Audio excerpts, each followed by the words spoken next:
What you niggas talking about? What you niggas talking about?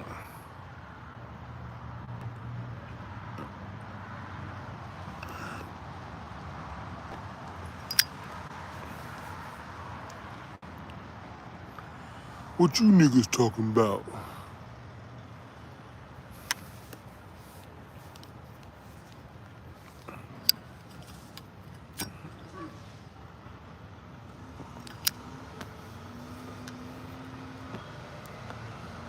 Ooh. What up, y'all? What's up, Evan? What's up, Red? Say, Nick, what up, man? He said arguing with women all day kill him. Hey, that's a good point, Saint Nick, man. Look, when it comes to women, you can only argue so long, but I don't recommend arguing with women too much. But shit, Saint Nick. What's up, positive influence? B Young, Andre Bryant. What's up, Mel Smith? Yeah, rest in peace to that man. I don't like seeing nobody die. You know what I mean? Especially die young. I don't like that.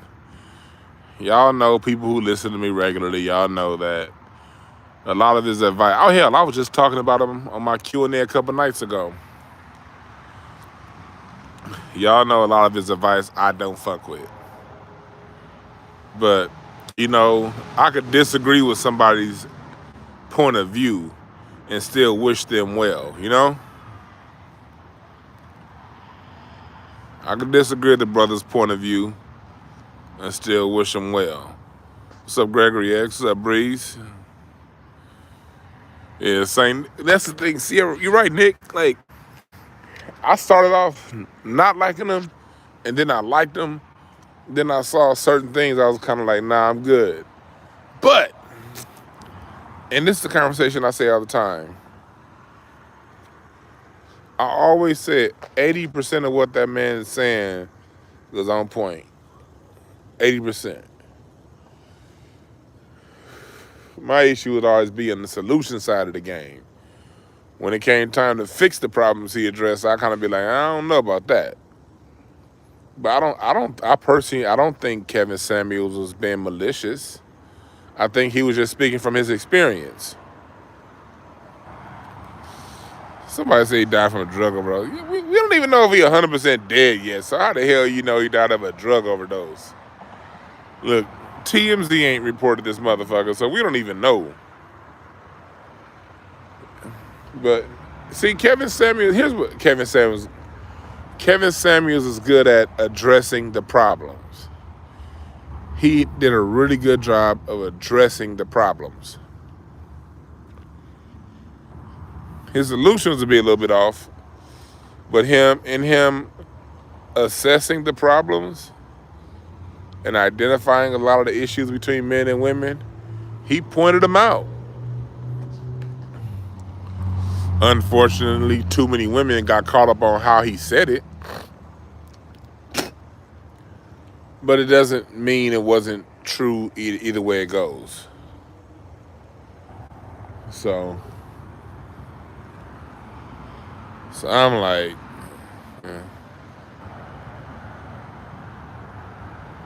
yeah, I've been waiting on TMZ. What's up, Kenneth Berry? Yeah, I don't get all this celebrating the man's dead. That right there, that's just corny as hell to me. People celebrating his death, that's just whack. I don't celebrate anybody's death. Now, if it was like now white people, like white politicians, I kind of don't care. I still don't even celebrate their death. But if Nancy Pelosi died or Joe Biden, I'd be like, whatever. I can't say I celebrate, but I wouldn't give a fuck. Like when Supreme Court Justice Antonin Scalia died back in 2016.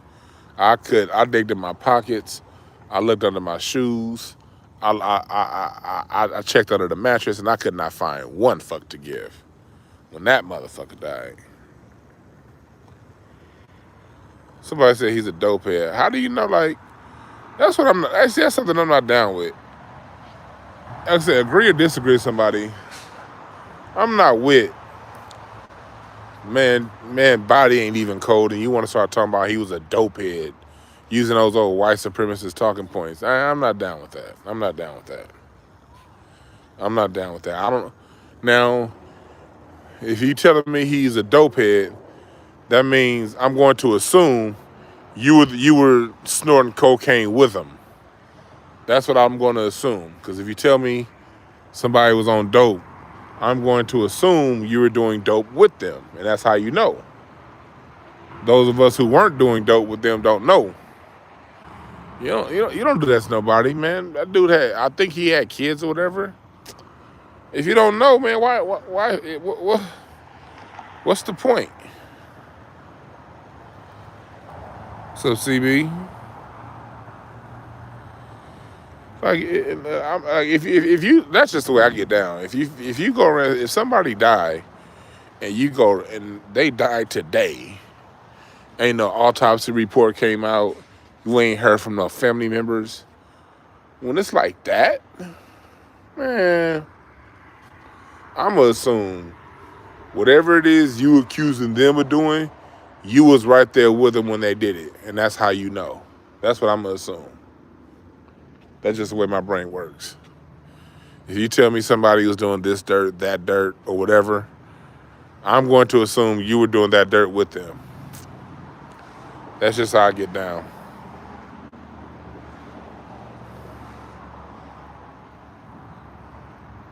Yeah, I'm not about to sit here and disrespect somebody because I'm not about to sit here and disrespect somebody because I'm not down with a certain part of their message. When he told women, look, you got a scale of 1 to 10, the same way y'all rate men 1 to 10, men have ranking for you 1 to 10. And what's up, man? And too many women running around thinking that they 8s and 9s when they really 3s and 4s.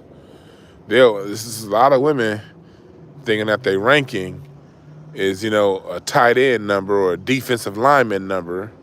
You think you're in the 8s and the 9s like a tight end or a defensive lineman.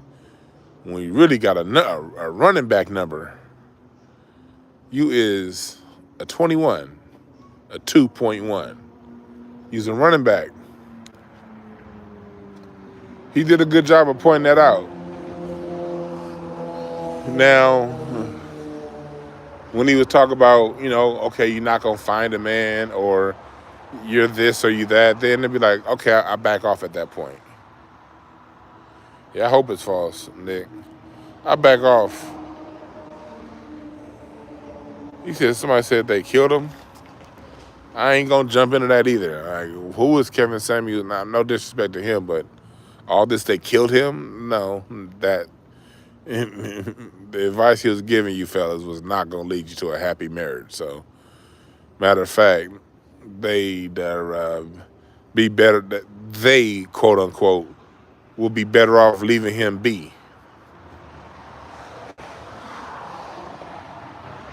I'm not going to be all that. We don't know anything.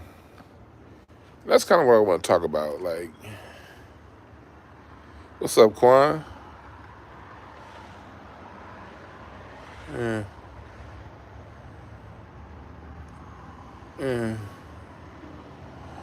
Yeah, that's a good point, Andre. I do remember when I used to look at him. When I used to watch him, I was like, man, he drink a whole lot of Red Bulls. I noticed that.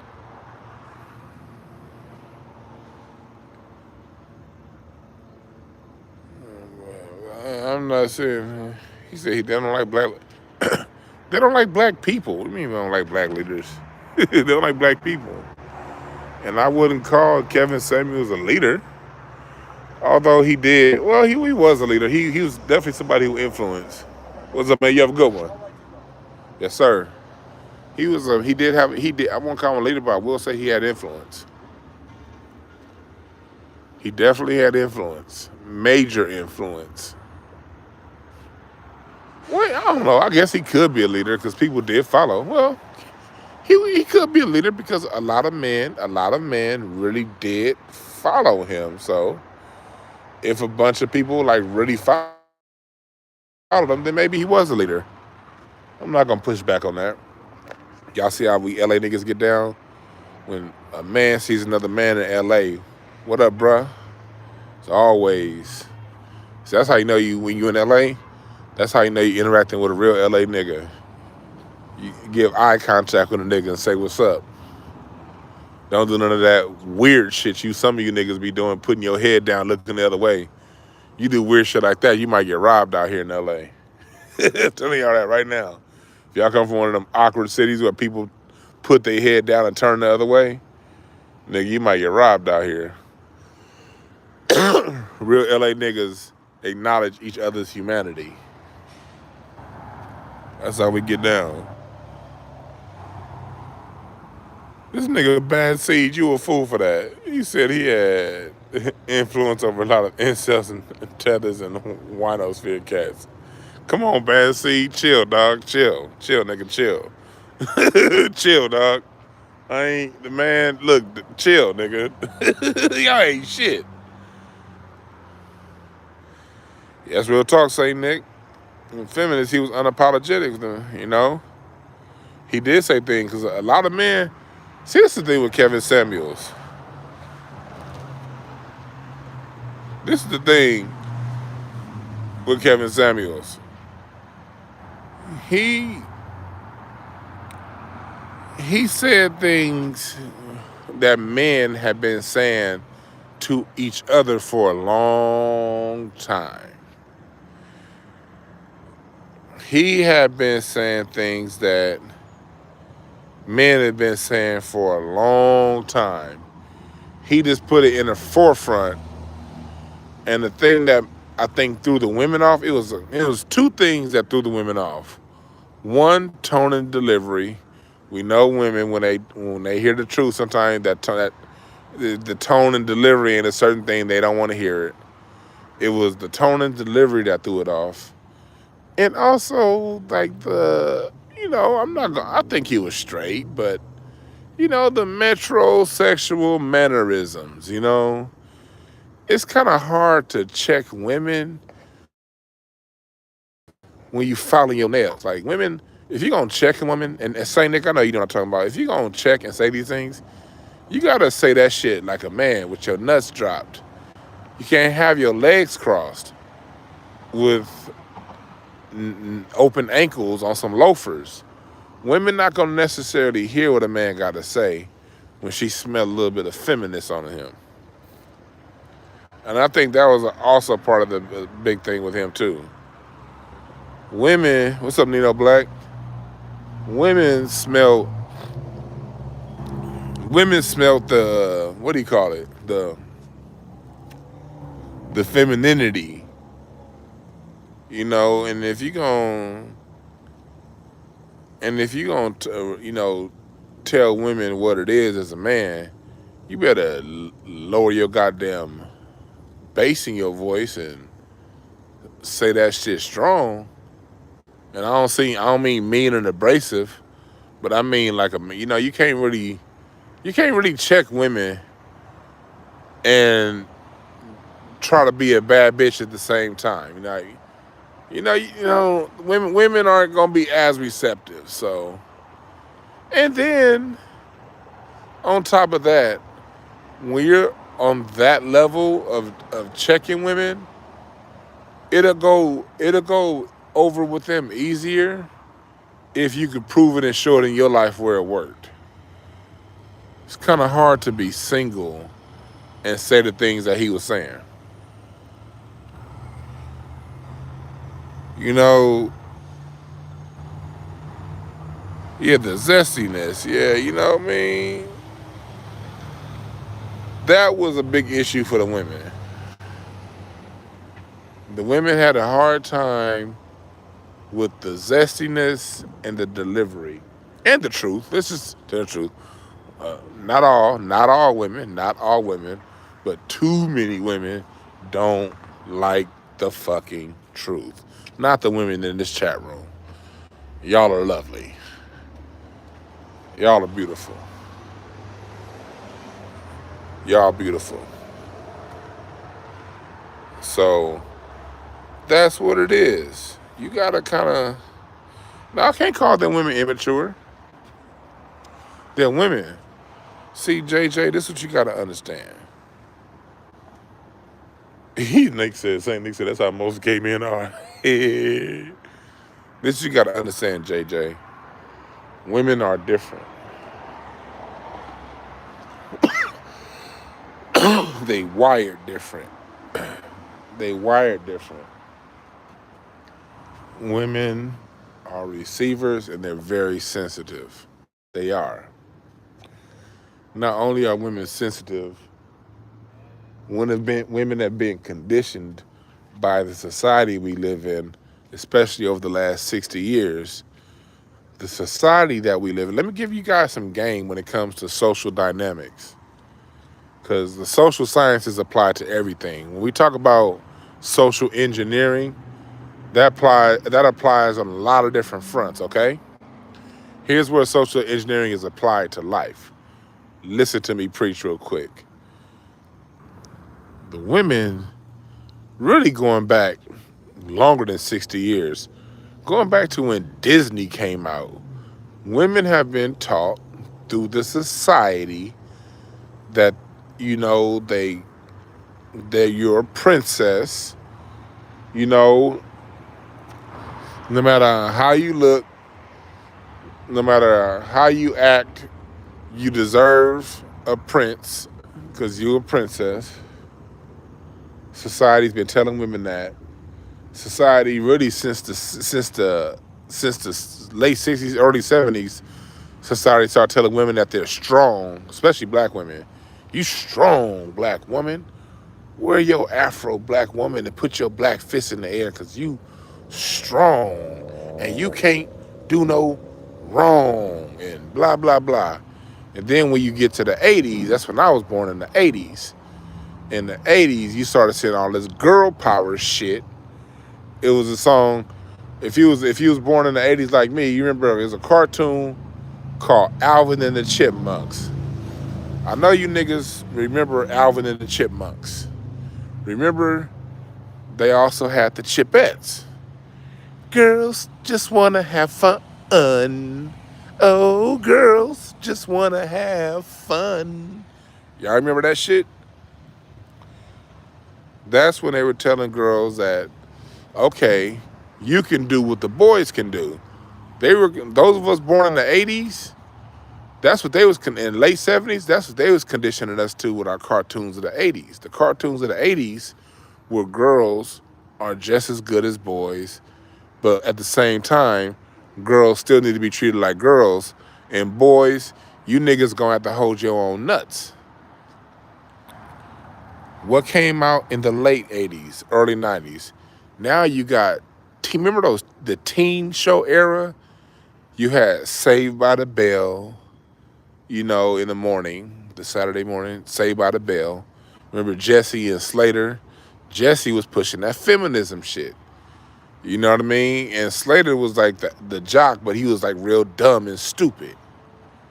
So we get to that, and then when you get to the 90s, that's when the talk shows started taking over. Oprah, Sally Jesse Raphael, all them shows. Later on, Ricky Lake and Jenny Jones. Well, Jenny Jones likes showing women with big titties, so she wasn't too much on that empowerment shit. If you was a teenager in the 90s, you watched Jenny Jones because that was a chance your dick was gonna get hard when you watched Jenny Jones. That's what we did back then. Yeah. So not her, but Oprah, Ricky Lake, those shows, they were teaching women that you're perfect. And Jerry Springer before Jerry Springer before the fights, because remember when Jerry Springer, remember y'all, the fights didn't start till '96. I remember because I was in high school. '96, really '97, is when Jerry Springer started having like all those fights and like all the hoopla. That was 96, 97 when Jerry Springer started having that. Before that, Jerry Springer, go back and look. It was an episode. It was an episode of Married with Children. What up, man? Good to see you, bro. Yes, sir. Yes, sir. Man, it was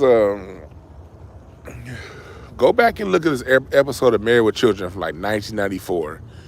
Jefferson and Al, they kidnapped Jerry Springer, and on that episode of Jerry, it was like a two. It was a part one and a two. And after they kidnapped Jerry Springer, they were calling Jerry Springer the masculine feminist. Y'all remember that? If you watch Married with Children like me, you remember that episode.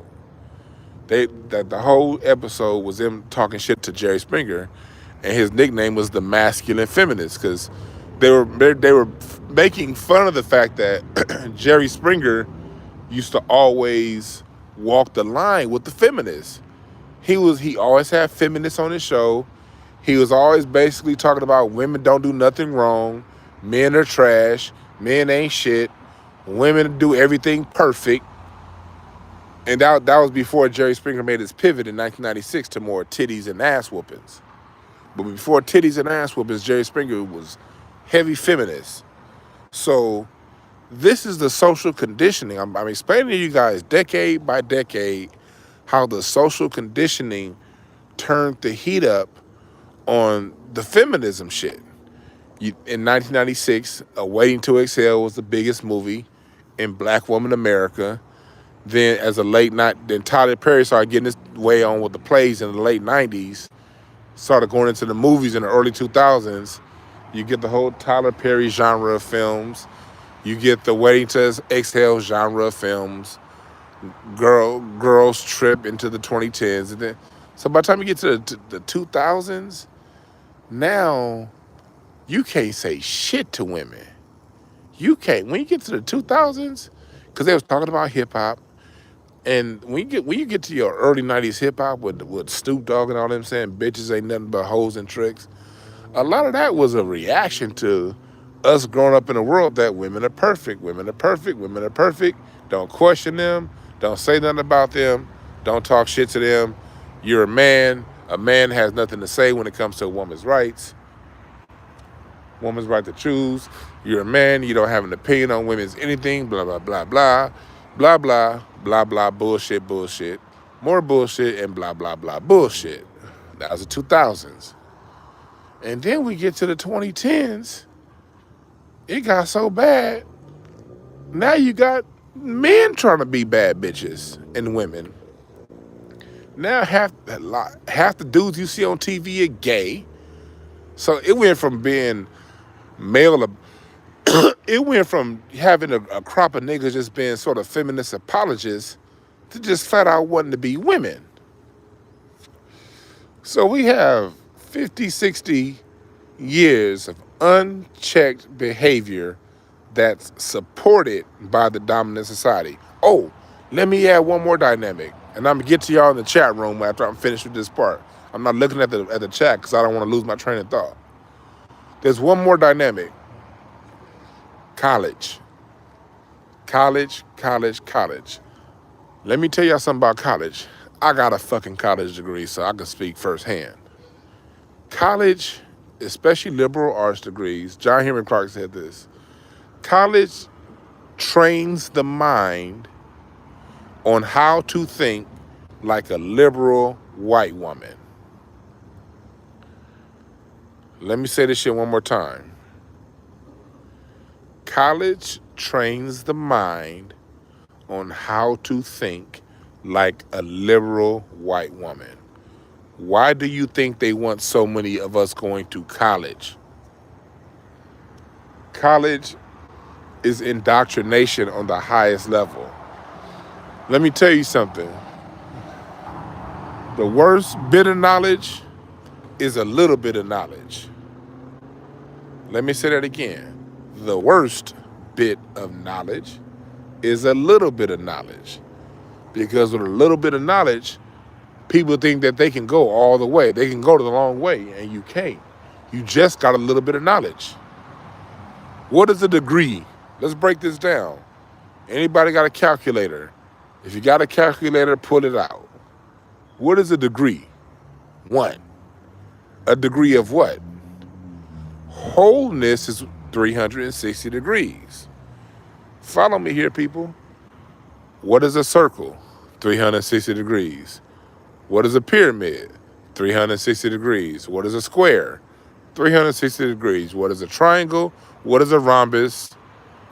What is an equal? Whether they're all what? 360 degrees. Knowledge is whole. The reason why you get a college degree is because they're telling you now with this piece of paper, you have 1 degree of information. Do me a favor, somebody with a calculator. Divide 1 by 360. I can't do it because if I do it, this shit gonna go blank. If you got a calculator, if you own your computer, divide the number 1 by 360. What do you come up with?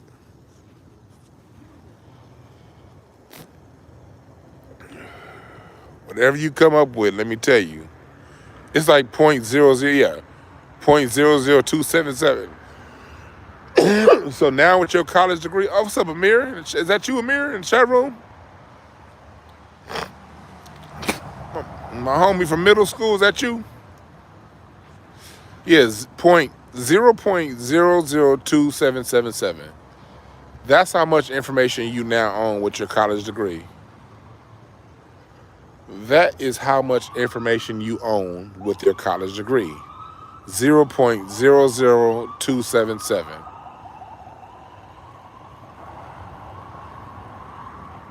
You don't even own 1% of information. You own 0.002% of information. That's what you own with your college degree.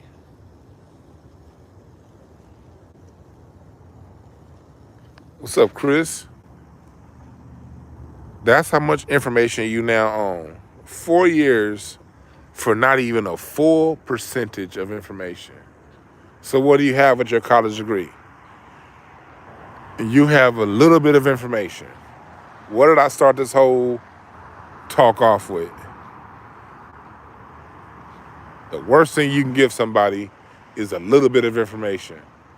So those are the social conditions that we in. So when Kevin Samuels came, he came into an environment that pushed college on all of us. Those of us who went to college got trained in how to think like a liberal white woman in our late teens and 20s. We were raised, and when we were in our 20s, outside of college, you know, you couldn't question women or say anything bad about a woman. We were raised listening to Oprah's talking points get spewed all across the world. Oprah said a man. Then you got people like Steve Harvey writing this fucking phony ass book. Men jumping in on this shit. And then when we were kids, we had to listen to Girls Just Wanna Have Fun and Saved by the Bell. And so women were raised in an environment where you couldn't tell them shit. Insert Kevin Samuels.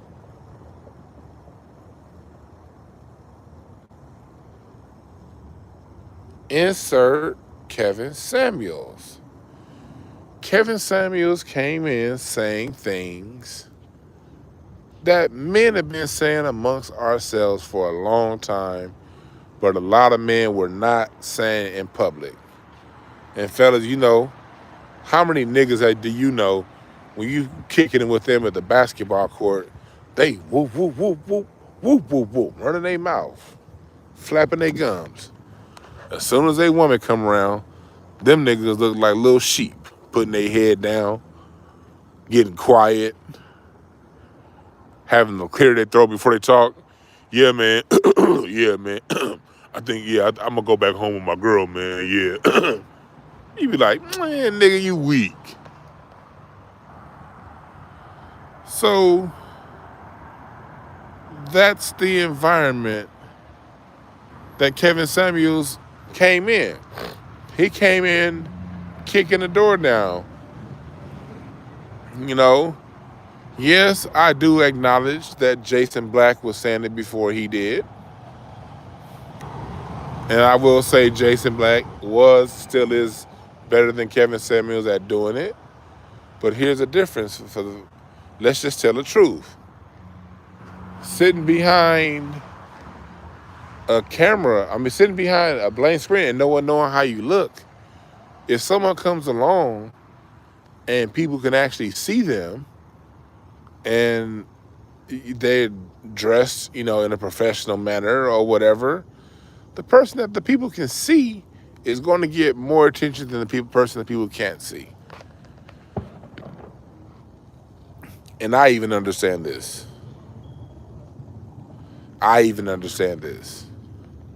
That's why, like, me coming on, not being on camera, I know that there's somewhat of a social media, YouTube consequence to not being on camera all the time. Y'all know how I look, but I know that not getting on camera actually works against me. But here's the difference. I don't give a fuck about being popular. I want to fuck with people who fuck with me. I don't need everybody to fuck with me. I want people who feel what I'm saying to fuck with me in my channel.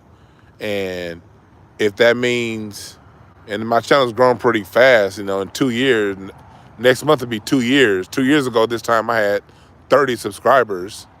So in 2 years, I'm at like 11,500. And that's with YouTube fucking with my streams and shit and not sending out notifications. So I know what I'm saying is this. I know that there's a consequence to not being on camera all the time. Kevin Samuels basically took some of what Jason Black was saying, put his own twist to it. Some of what Tommy Sotomayor was saying. He took a lot of what Corey Holcomb, listen to the truth. Kevin Samuels took a lot of what Corey Holcomb be saying on 5150. And he put his own, well-dressed, well-manicured, candle sniffing way. And that was the formula, and it worked. That was the formula. That's right, Melanie Antonio. That's why NBA players are more popular than NFL players. NFL players wear a helmet. Yep. Yeah. You're right, Bruce. Kevin Samuels presented well. So,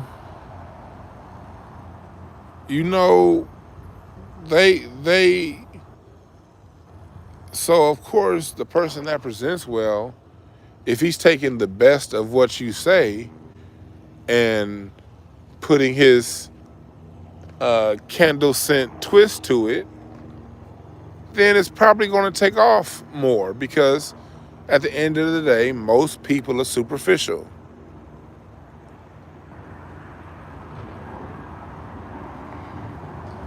Most people are superficial. I'm not superficial, and I'm the kind of person, I resent superficial people. Like I don't play that shit. So when I say I don't play superficial, I mean I don't play judging people by anything in their appearance. I do play talking shit and cracking jokes. Now we can crack jokes about anything, but I'm the kind of person, I crack jokes free of negative energy. Matter of fact, if I have a negative energy about you, I can't crack a joke on you. I can't do jokes in a negative way. My jokes all come from a fun place.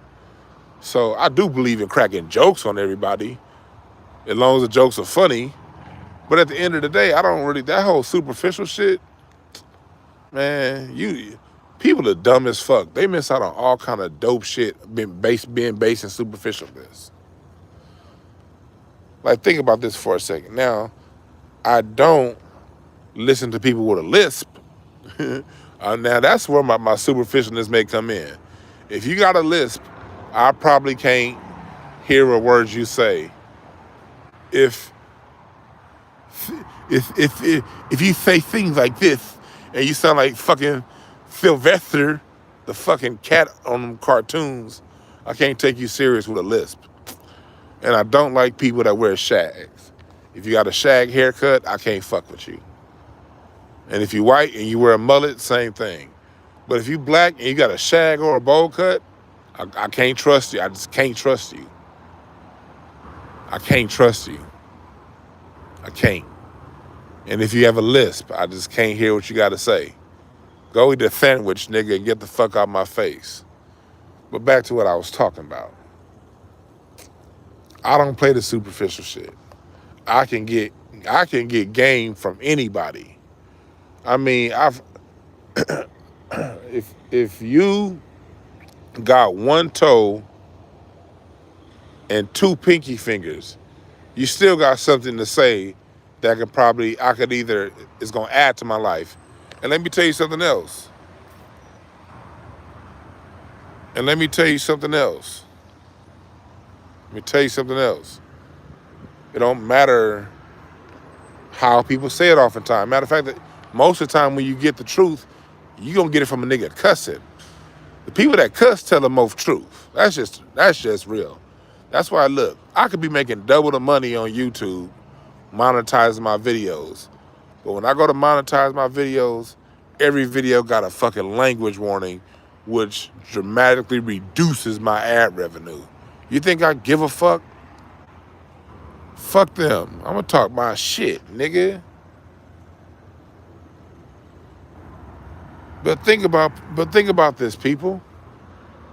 Kevin Samuels didn't cuss. He presented well. He dressed great. Like, I think about this. This is what I always say. He said somebody's asking who is Jason Black. Jason Black is a black authority. Follow his news and information channel. You don't get no more thorough and accurate on news and information than Jason Black. He also has a relationship channel called The Business. But he is like a lot of when Kevin Samuels, for those of you, just recap for people who may not know, when Kevin Samuels blew up, there were a lot of people that was like, hold on. He sound like that nigga. So that was the whole thing like 2 years ago when Kevin Samuels blew up. Me personally, when it comes to relationship, I don't listen to none of these niggas online. I'm married. I don't need to. Shit, I need to do more teaching. I don't listen to none of these motherfuckers. But I still sometimes like to be entertained. Yeah, me personally, shit, I can. When I hear people talk about marriages and you ain't married, that should be sounding cool, but functionally, people don't understand when it comes to marriage, when it comes to relationships have to function properly. It's one thing to look good on paper. It's one thing to be like, oh, we look good together. Oh, we look good together on camera. Oh, that's one thing. But shit, you got to go to bed every night with her. So,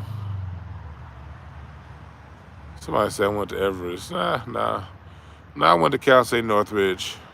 My degree is on my website, breakthroughas.org. I got the degree and the certifications on the website, just in case people may ask.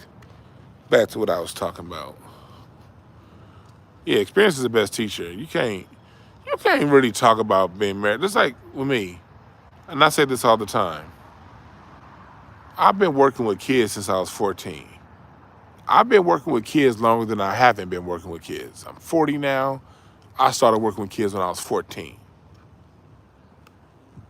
I don't have any kids. So I cannot, in good faith, I'll never come to y'all talking like I know everything about kids. In spite of my 25 plus years working with kids. Despite that. Me working with kids for 25 plus years, doesn't mean anything when, as a parent, you have to choose between buying your child some school clothes or paying a light bill. I ain't never had to make that decision. I ain't never had to make the decision to not have any more sick time and take another day off work because my child has an ear infection or whatever. I ain't never made those decisions. So all of my information when it comes on working with children is theoretical. It has worked. I would not have. Y'all could see. Look me. Like I said, look me up on Google. I got the Google reviews to prove that my advice on children does work. But I cannot, in good faith, come and speak authoritatively to people who actually have kids. I know how it works, but I have not experienced how it functions.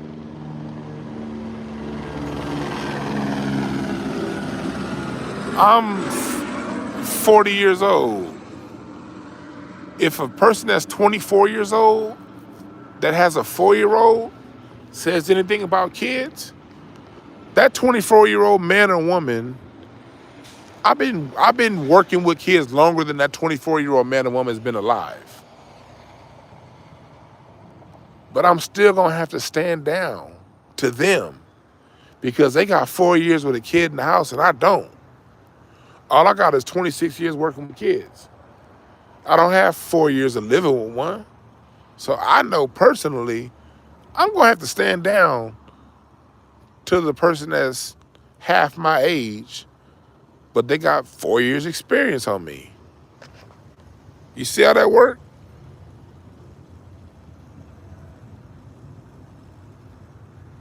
You see how that works?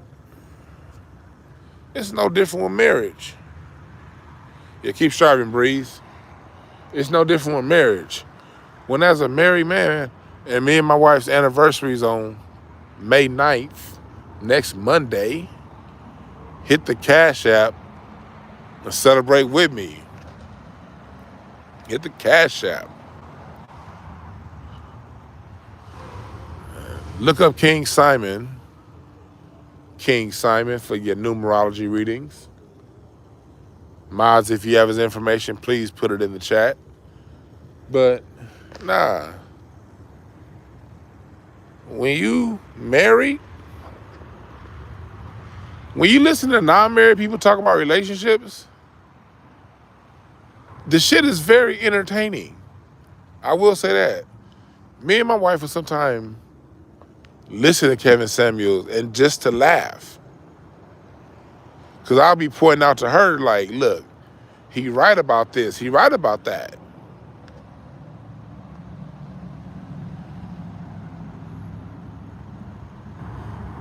He right about this. But then every time it came time to talking about how it functioned, we both be like, that nigga don't know what the fuck he talking about.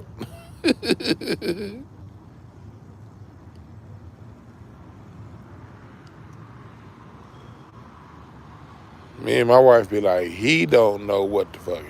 When he be like, see, I remember one time Kevin Samuels was like, and I'm not shitting on him, I'm just bringing up something that he said. And like I said, rest in peace to the God, if in fact he's passed away. But I remember one time he said, fellas, a woman should get something to you of value of at least $500 to show that she's invested in you. And I remember listening to that shit like, what? A woman gonna have to buy a $500 toy for a man? What do he want, a remote control car? A RC airplane? What the fuck? This nigga want an iPad from a woman? What the fuck is this? Yeah, see, that's your thing. I remember thinking like,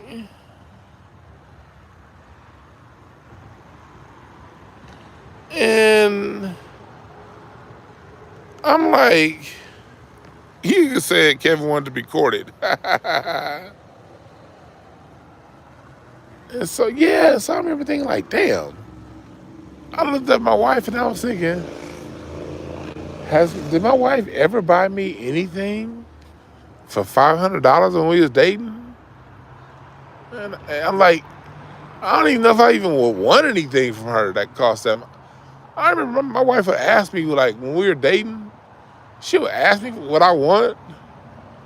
I would always just, throw some lowball shit out there. Like, anything that I really want, shit, I make money. I get it myself. I don't want no woman, as a man, I don't want no woman I don't want no woman macking me down with gifts.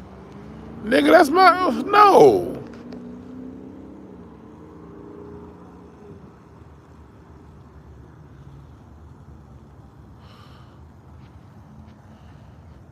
Same thing like with I remember my dad didn't, I remember I asked my dad as a joke, so did my mom buy you something that was worth $500? He laughed.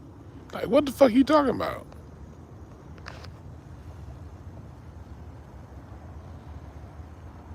So when I heard that, it'd be stuff like that, I'd be like, man, if you young niggas adopt that shit, y'all gonna be fucked up.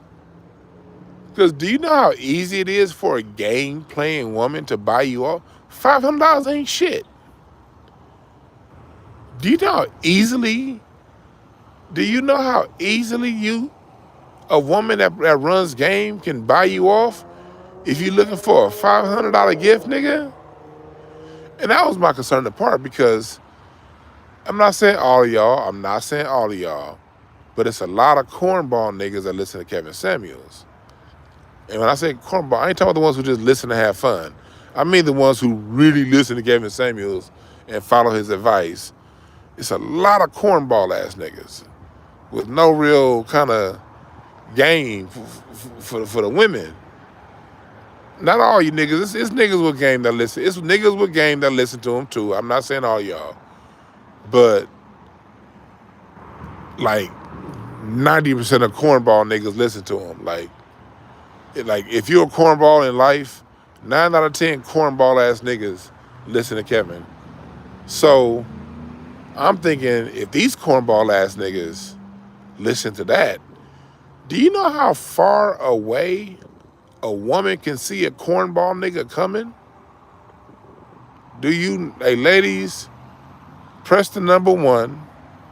If you understand what I'm saying, do you know how far away a woman can see a cornball coming from? Ladies, can you tell me, am I lying? If I'm lying, I'm dying. Can you or can you not sniff a cornball ass nigga? So if Kevin Samuels is telling you that a woman spending at least $500 is a sign of commitment, if a woman sees she can milk you,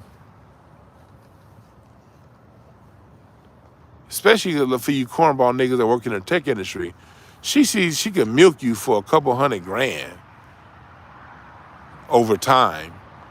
Do you know how little $500 is as an investment for her to get that done?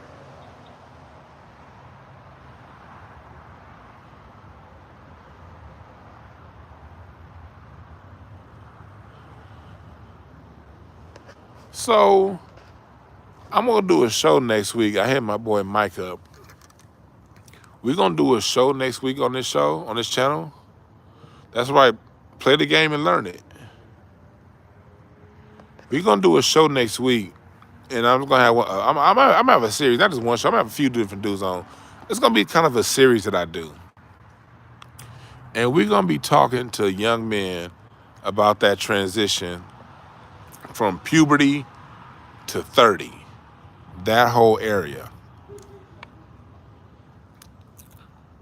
When you're in puberty and maturing through that, through being a late teen and how you kind of goofy with your game as a teenager, late teen, and you start to really learn your game and learn who you are as you get into your early 20s, and then your mid 20s being more so about sort of, getting used to this new grown self of you, to 30 when you start to finally really see what, like, the power that you have. We're gonna do a few shows, and I'm gonna have a few different guests on talking about the same topic, because I really want to talk to the young niggas out there about, what to expect, what's out there, what's going on.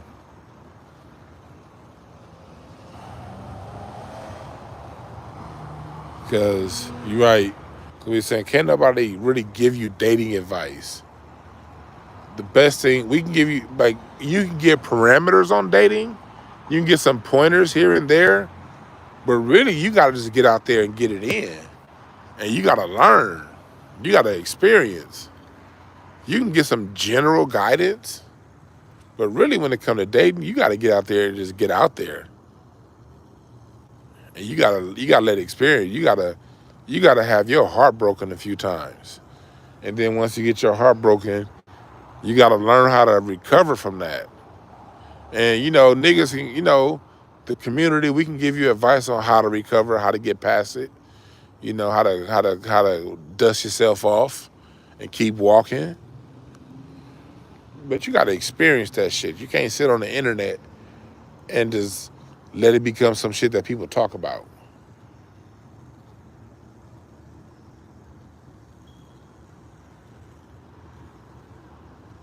Yeah. Yeah, you're right, Quan. You should feel less than man if you're looking for a handout from a woman. I don't a woman giving me shit. So y'all saying that they're reporting an overdose of fentanyl and cocaine? Damn.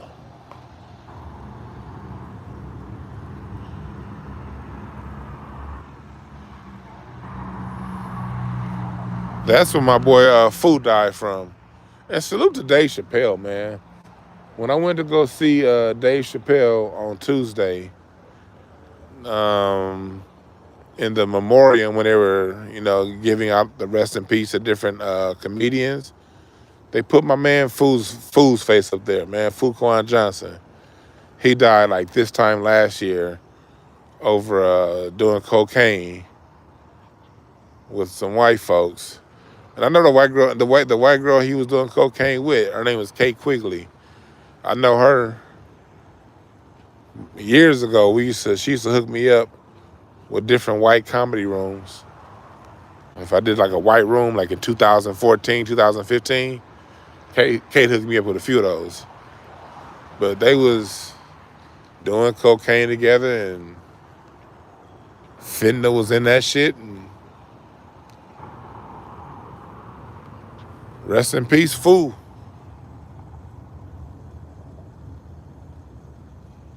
That was my nigga right there.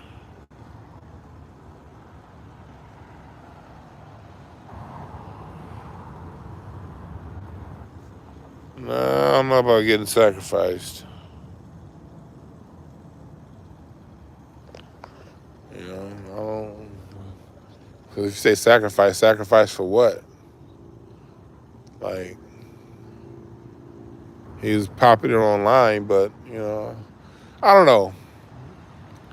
Part of Dave Chappelle's comedy special was living your dream, and whoever's dream is the biggest dream in the room is the person that wins the day. That was the theme of Dave Chappelle's comedy special.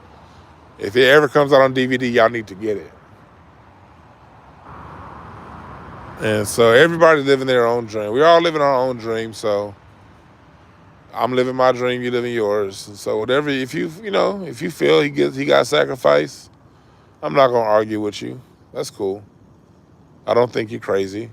It's never. Let me put it like this. It's never. I'm never gonna get mad at anybody for questioning shit, because we deal with so much shit in this country. We deal with so much shit. You better you better question a lot of things. And so I'm not. If that's how you feel, that's how you feel.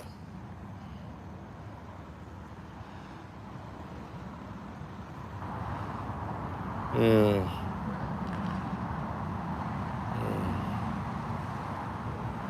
Yeah, man. But it's just one of them things where, what's up, Doogie 5'4"? Oh yeah, dude from The Wire went on fentanyl too. Yeah, it's been a lot of black fentanyl deaths lately, but cocaine is a hell of a drug, man. They getting that fentanyl from Mexico. I heard somebody break that shit down to me. You know, the real fentanyl is made in China, but a lot of these cartels, they done cooked up their own little fentanyl formula, and they making that fake fentanyl in Mexico. And that fake fentanyl out there on the streets, one hit, you dead.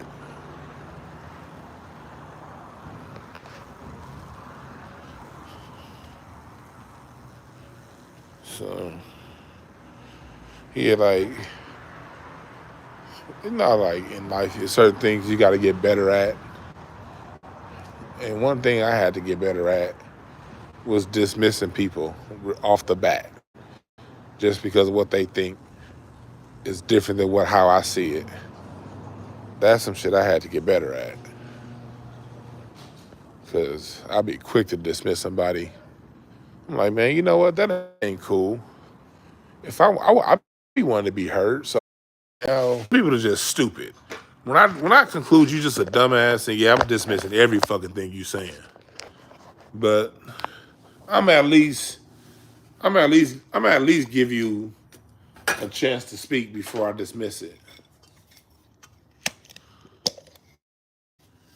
Oh, that's cold. What did you just say? The irony of saying women are going to die alone and you die alone. Yeah, the tongue is mightier than the sword, man. The tongue ain't no joke. The tongue ain't no joke. Yeah. I was thinking about that with Chris Rock's stand-up tour is called Ego Death. And right when he comes out with a tour named Ego Death, he gets slapped on national TV.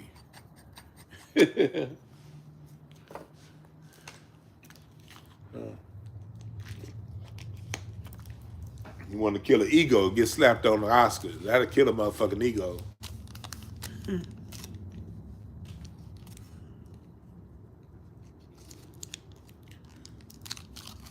So he's in his 50s. And had a goddamn drug overdose, man. That's sad. That's sad he had a cocaine overdose. That's why weed should be enough. Weed, only thing I do other than weed is these. I do these. But I don't, I backed up to doing them about once a month. I used to do them a lot more. I got some more shrooms in this bag. I got a lot of shrooms in here. Hey, fuck you, Larry. Hey, Larry, fuck you. Larry, this nigga Larry got good fucking timing. This nigga get in the chat room just to find out he OD'd.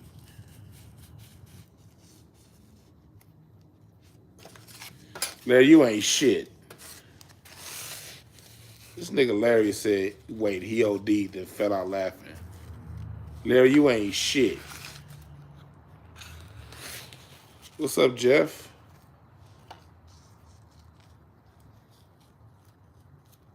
What's up, Jeff? Hey, Larry, you ain't shit, boy. Laughing at that man's demise.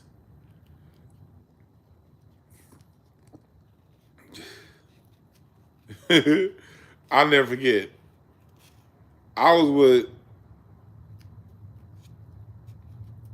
with Larry. Me and Larry was kicking it when, what's up, I can't pronounce the name because I'm high. I was with Larry when Macho Man Randy Savage died. Remember the wrestler? Got the news on TMZ. Hall of Fame wrestler Macho Man Randy Savage died. I go and tell Larry. I'm like, hey Larry, Macho Man just died. Larry gave me a look like, so? And then he just was like, then Larry was like, where'd he die from? I said, I said he had a heart attack and he hit a tree. This nigga Larry fell out laughing so goddamn hard. And then he was like, I'll never forget what Larry said. Larry said, well, that wasn't a macho way to die. Larry, you ain't shit.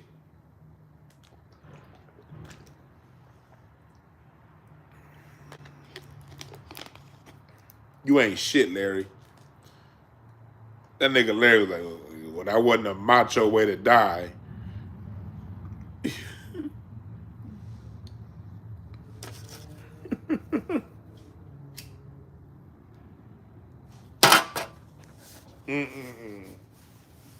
Oh, yeah.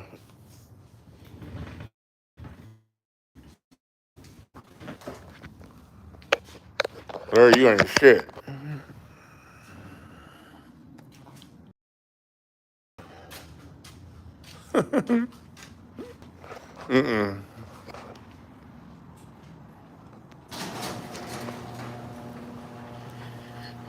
Man, that's exactly what that nigga did. Yeah, control your vice.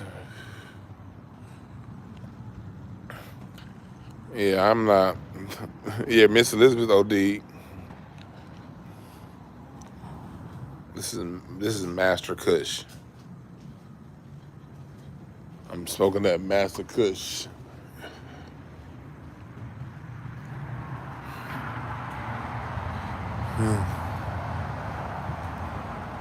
I was rolling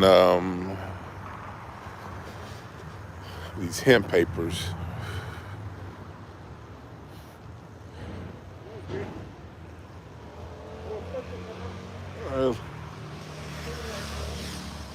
What's that? Somebody speaking Spanish and shit?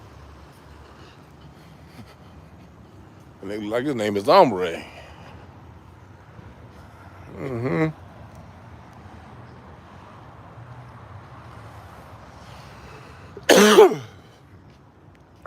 don't need to tell me we don't need to make any judgments. Hell, I ain't made no judgments. Just show me where I made a judgment. I'm just saying what they reported. I don't like comedy hype.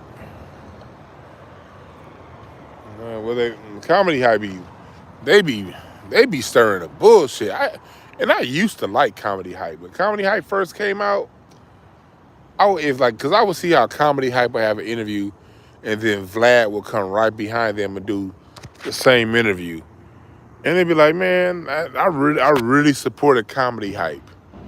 But over the last year and a half, comedy hype, man, all they do is hype up bullshit now. All they do is hype up bullshit.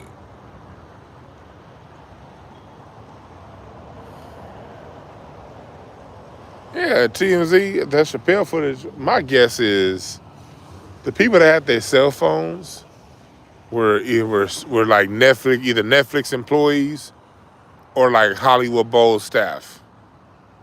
Shit, the person working the camera probably pulled his cell phone out.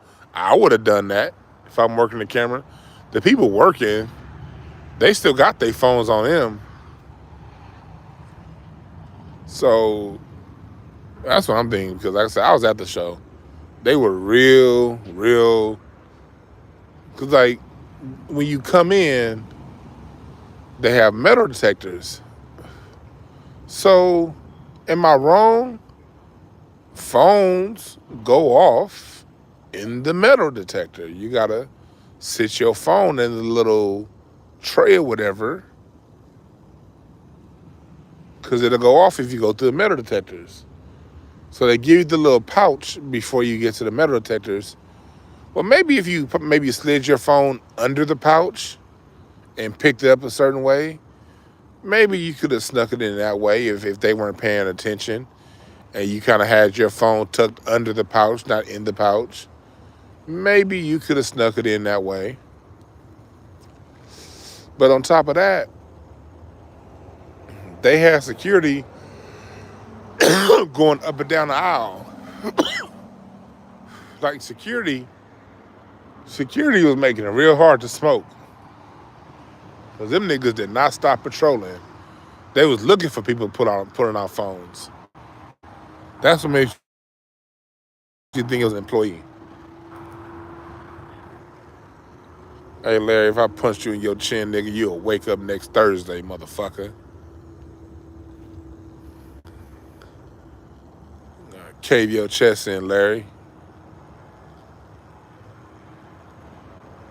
Yeah, Quan. Oh, here in LA, all the major event places got metal detectors. You ain't going nowhere in LA that's like a major, like Staples Center, Dodger Stadium, Hollywood Bowl, YouTube Theater, all the concert venues got metal detectors. All the sports stadiums got metal detectors. Anything that got to do with any kind of event has metal detectors in LA. Everything except for the Walt Disney Concert Hall. The Walt Disney Concert Hall don't do that, but outside of the Walt Disney Concert Hall, everything got metal detectors.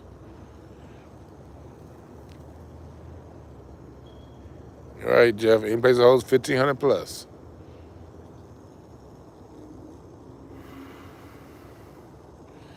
Of course y'all ain't got metal detectors in Dallas because all y'all carrying guns. Shit.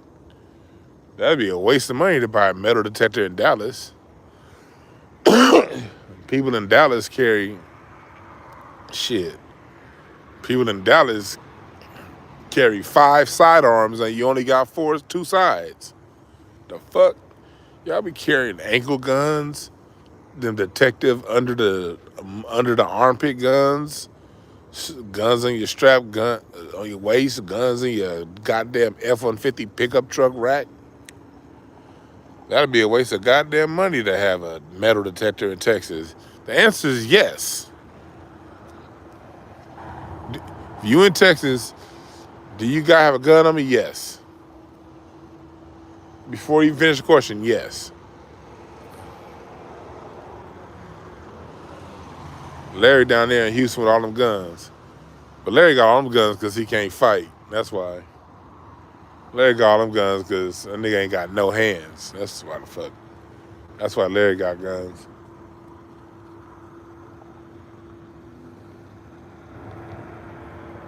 I can see Larry losing a fight to a joy greeter at church.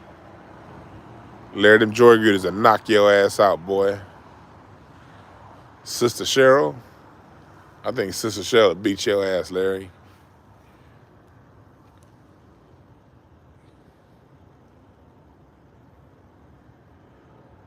Yeah.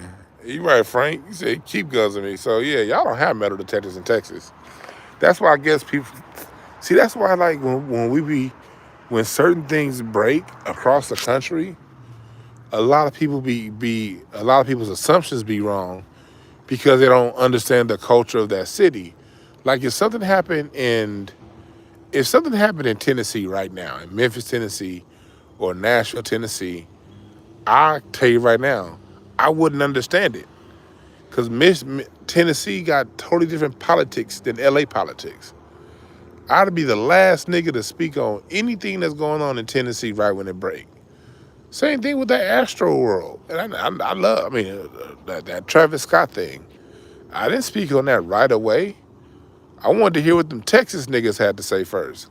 Although I love Texas, I don't know shit about Texas. Like, I know a little bit about Texas, but not enough to speak as if I know. I had to let the Texas niggas speak first.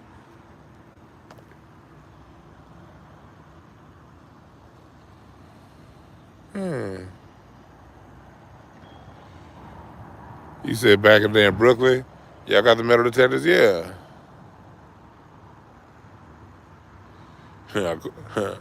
You said you don't like Houston? Hey, I'm thinking about going to doing a comedy show at the end of the summer in Dallas. Press number 1 if you're in Texas. Press 1 if I did a comedy show in Dallas. Press number 1 if you come.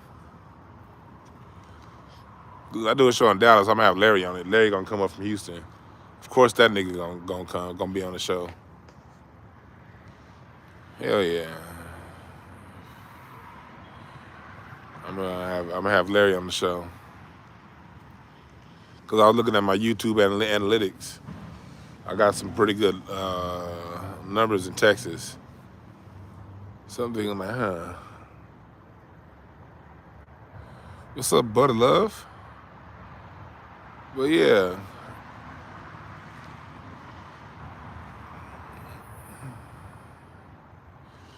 I'm doing a show in LA. I'm waiting for this comedy club to hit me back.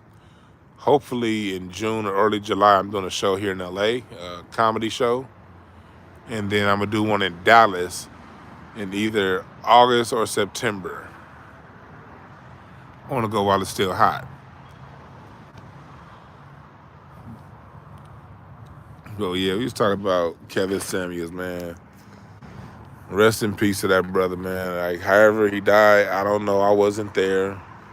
The news say it was coming from some bad drugs or whatever. But even if it was, I'm not gonna judge him.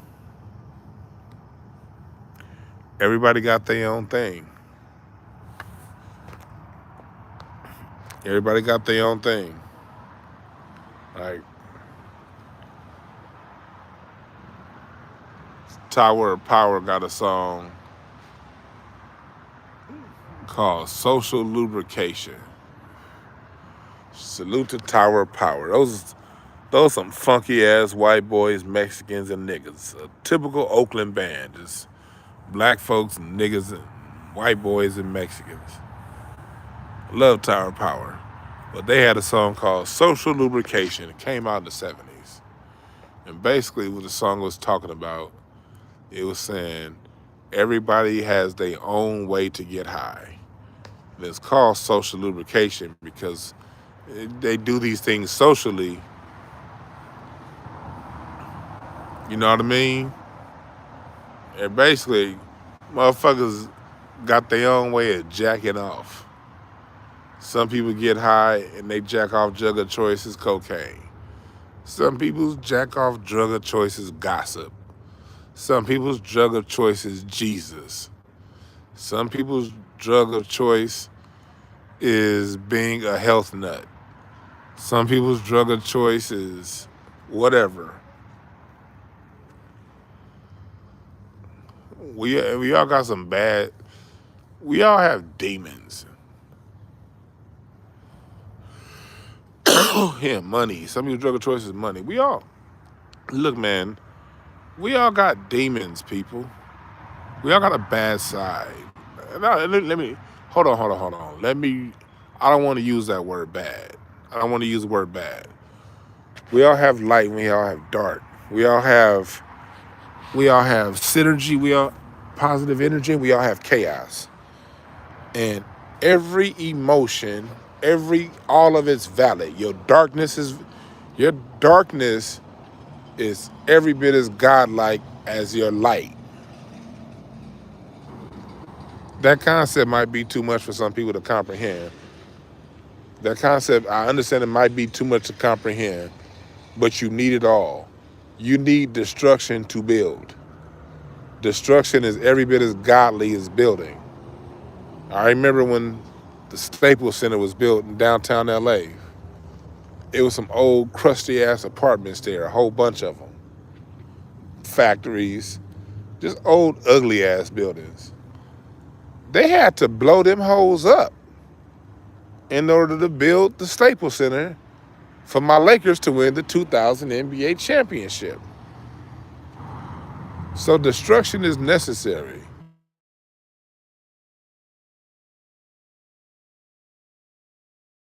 Hey, Larry, that nigga Frank calling. Nah, Frank, I don't feel like. I'm on my second joint. I'm done smoking after this joint. But you still got so. Same thing with negative. Look, I'm a peaceful person. But I think it was George Washington that said this: peace comes at the end of a sword. In order for you to maintain peace, you better have a strong defense system. The United States, the reason why nobody come bombing the United States is because the United States has about 10,000 bombs surrounding every fucking country on this planet. It's that strong defense system that wins peace at home. So why am I saying this? Why am I saying this? Instead of judging people for their darkness, instead of judging people for where they come up short in the area you win in, it's better off spending that time and that energy addressing your darkness so you can learn to control it. Unleash that shit when it's necessary. It's good to be dark at the right time. Somebody fucking with you and your family, here come the darkness, nigga. And I ain't apologizing for doing it. Now, if you ain't fucking with my family, nigga, we can keep this light all day. If you ain't invading my personal space, we can keep this light and angelic. But it ain't no motherfucking light and angelic if you fucking with my space. See how that work?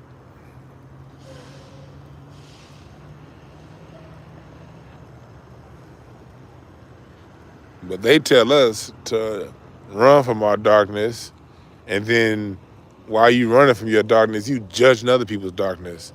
If Kevin Samuels was on fentanyl, then, if he was on cocaine, then maybe there was something that he used that cocaine to escape from.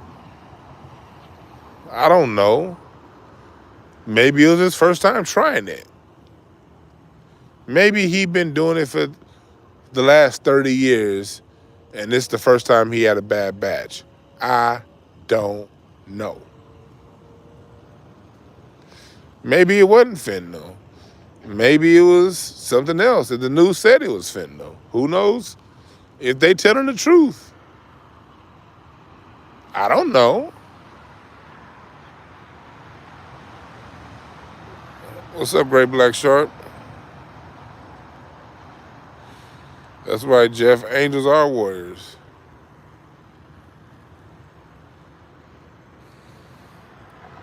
I have the concept I have of good and bad, evil versus dark is, I don't know. It's far different than most. Let's just say that. Far different. I used to judge it a lot. I'm just at the point in my life to where it's like, you know what? I'm not in position to judge any of this shit. Because I don't understand that person's internal motivations. Nor do I give a fuck. So I just let the shit be. If you dark, then that's cool. Be dark. But at the end of the day, we all a little bit of all. We all got both of it. We all got the light and the dark. We all got both.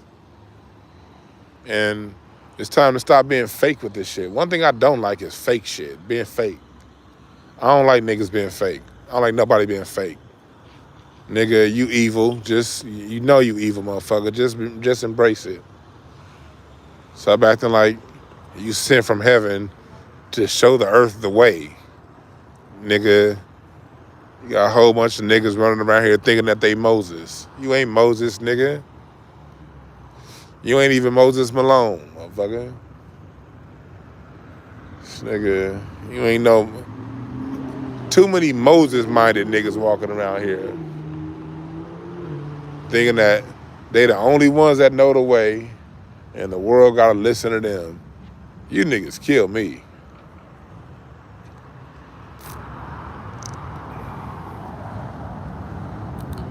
Niggas, Quan, I know you do. Anybody whose number is a 5, you can't trust them 5s. You can trust them. You know, you can trust the 5s to do whatever the fuck is on their mind right now. And whatever the fuck that is, you just gotta be down.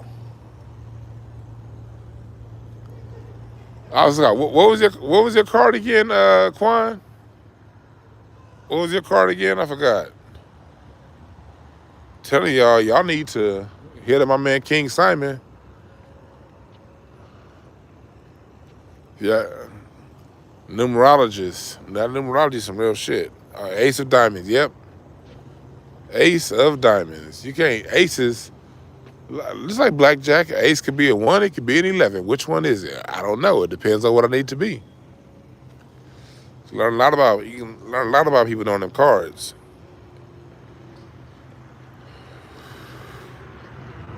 When I say cards, I mean playing cards. Same cards you play spades with. Everybody got one. Everybody got one. Well, Smoke Splitter, I talked about that earlier. Every time I saw him, like about a year ago when the pandemic hit, I listened to him for like 3 months straight. He was always drinking Red Bulls. And I remember sometimes I be looking like, I know I'm a fat nigga and everything, but I ain't never gonna be drinking no fucking Red Bull. Hell nah. If I need a stimulant, goddammit, that's what espresso is for. Apple juice.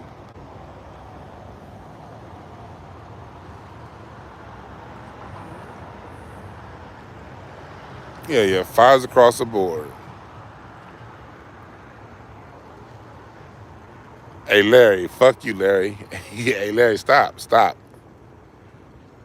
Larry, stop. This nigga said if he die, Larry, I already know what you thinking, dog. Stop. Chill.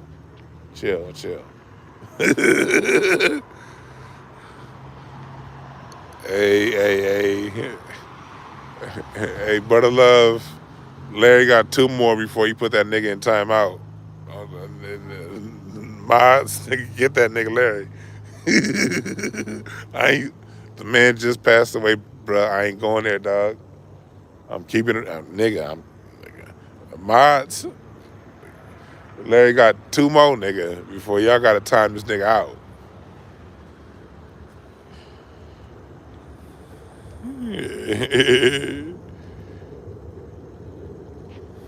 Yeah, even my fat ass, no, I ain't fucking with them Red Bulls. Last time I had a Red Bull, shit, 2008, 2007. So I remember when we used to be at the club. Hey, y'all remember on this show, like on my Q&A, I was telling you niggas about how LA niggas party Sunday through Wednesday, really Sunday through Thursday, but really Sunday through Wednesday, the best party nights. I was talking y'all about this on the show one night, and then the next day on Craig Facts, we got to talking about the party scene in LA, and we kind of got to saying the same thing about the party nights. Man, when I used to party a lot, especially like I used to sit at the promoters table, and they always brought Red Bull. Them niggas always brought Red Bull. So the thing to drink back then was Red Bull and vodka. And all these niggas would drink is Red Bull and vodka. So I was drinking that shit. And then I thought about it for a second. I didn't even read anything. I just kind of used my logic. I was like, man, it say energy drink, but what the fuck is giving me this energy? and it kind of tasted like syrup. I was like, nah, something about this shit ain't right. I think this is gonna be some shit that they gonna tell us about a long time from now. So I was like, 2007, 2008, last time I fucked with that Red Bull.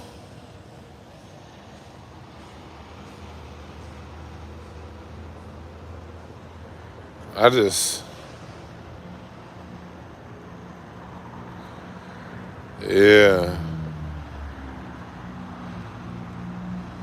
Yeah, boys, they said he died for real.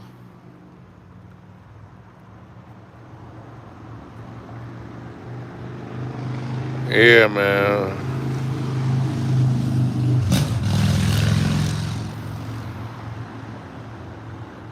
Tracy Blue, that's cold. Tracy Blue, you cold for that. I don't know. I don't know. I don't even know I'm laughing. I shouldn't even be laughing at that. He said, nigga think he's so smart. Hey, I'm high right now, so shit. Y'all stupid.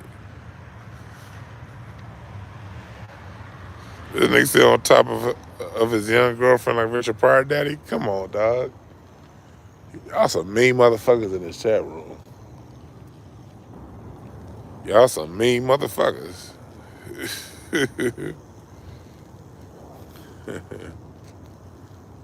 Man. But he didn't do his show tonight, so I guess it's true.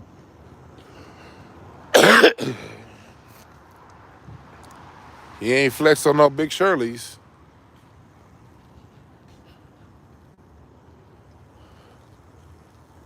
Yeah, so I don't know.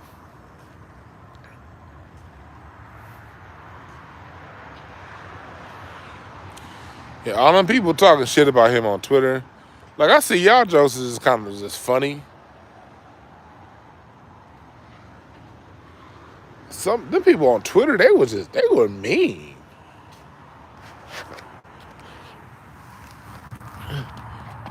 Them people on Twitter were mean.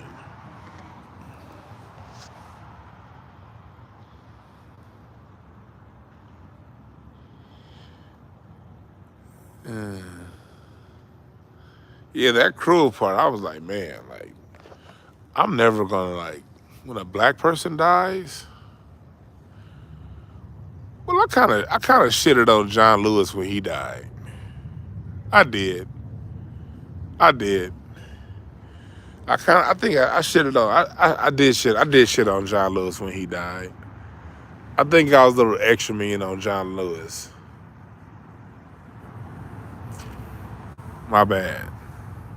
My bad. Well, that's a good point, Frank Green. Twitter is 70% bots.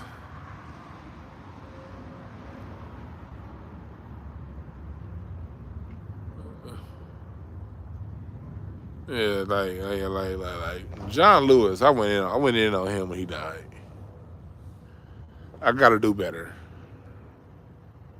He said we're gonna keep that same energy when Oprah died. Oh, but like I told her that, yeah, if a racist person die, oh yeah. Like I said, whenever Nancy Pelosi croaks, like when Ruth Bader Ginsburg, when she died, I went in on her. The day Ruth Bader Ginsburg died, I put a picture of her up there next to that little. Remember the little hen that used to always try to smash Foghorn Leghorn? Remember on the cartoons with Foghorn? I'll say. It was like a little hen with a blue bonnet. So when Ruth Bader Ginsburg died, I put her picture up next to that little hen, that little white hen with the blue bonnet on the Looney Tunes cartoons. Yeah, Miss Prissy. Yeah, I say Miss Prissy. I laughed. I did get a good laugh when Ruth Bader Ginsburg died. I did. Yeah, I did.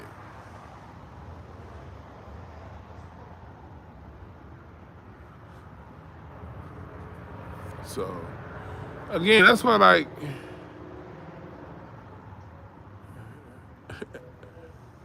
everybody got a demon inside of them. You know what I mean? And it's best that you mind your demons and keep your demons under check. Don't control your demons. Don't let your demons control you. And we all got demons that we ain't got no control of too. You know, ain't none of us perfect. It's like you wrestle one demon down, and then you up fighting the next demon, and that's kind of like the path of life, like kicking one demon's ass and fighting the next one on the inside of you. When you go around talking shit about other people's shit, you don't address your own. All right, dog. That shit. You have a good one, man. Yes, sir. You mind your demons. Why am I saying this? All that Big Shirley, you can't fit in this car. Oh, you too fat. Oh, look at you. You need to lose weight and worry about your health. That's why, like, as a fat nigga, I be laughing when motherfuckers be trying to talk to me. I be like, nigga, do you think I want to be you?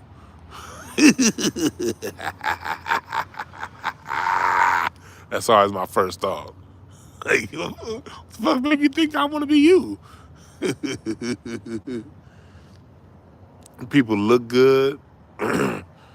They have a certain build, so you think on the surface level, oh, that's a healthy motherfucker. Next thing you know, out of here. It's all fun and games when you're looking at somebody else's issue or perceived issue. Because if it's not an issue for them, why isn't it an issue for you? That's just wisdom. This is life wisdom. So going back to what I was saying earlier about being superficial. When you make it about what's on the outside, when you make it about what you see with your two eyes, you're missing most of the story. It's always deeper than what we see. Always. Always deeper than what we see. It's never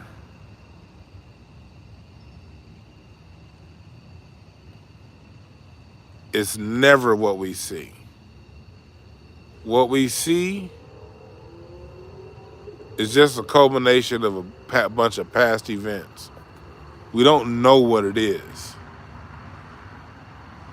You can't look at somebody's appearance and think good or bad. Rest in peace, Nick Ashford. He would have been 81 today from Ashford and Simpson. Why am I bringing up Nick Ashford from Ashford and Simpson? Found a cure. I love them motherfuckers, Ashford and Simpson. I think I might do some Ashford and Simpson on Instance and Ashtrays. I think I'm going to play some Ashford and Simpson. Well, why am I bringing them up? Go look at Nick Ashford. Go look at pictures of him. Great musician. But when you look at him, I'd be scared if I saw that nigga walking down the street. Rest in peace to the guy, Nick Ashford. He is truly a god, but let's just tell the truth. If I'm walking down Normandy Boulevard and I'm going into a goddamn Chevron gas station and it's 2 o'clock in the morning and I see Nick Ashford, tall with that long ass hair, looking like Vampire in Brooklyn, nigga, I'm gonna be scared. He looked evil. Made the best music ever. Music was melodic. He wrote hits for Marvin Gaye, heard it through the grapevine. Oh no, was that? That wasn't her. That wasn't Ashford and Simpson. That was what's his name? Whatever. It doesn't matter. Although in my mind I'm going to keep thinking because I see his face in my mind. whatever. But Nick Ashford wrote some of the most beautiful music ever. Music for Marvin Gaye. Music for Diana Ross. Music for themselves. Some of the biggest hits in Motown history. But the man has such a gentle voice. He has such a gentle voice as a singer. Really good singer. But he looked evil. All right? So you can't judge a book by its cover.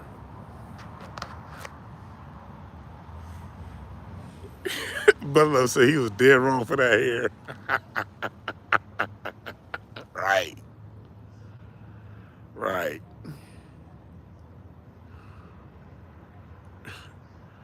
So, nigga, they said, nigga like a friendly lioness. Hey, dog, hey, Larry, stop bringing up Nick Ashford and Simpsons. Why the fuck you bringing up New Jack City, nigga? Let the man rest in peace. But I'm saying, look at Terry Crews. Terry Crews a big, buff, strong motherfucker. If I'm going to the club and it's a fight break out, by appearance, I want Terry Crews on my side.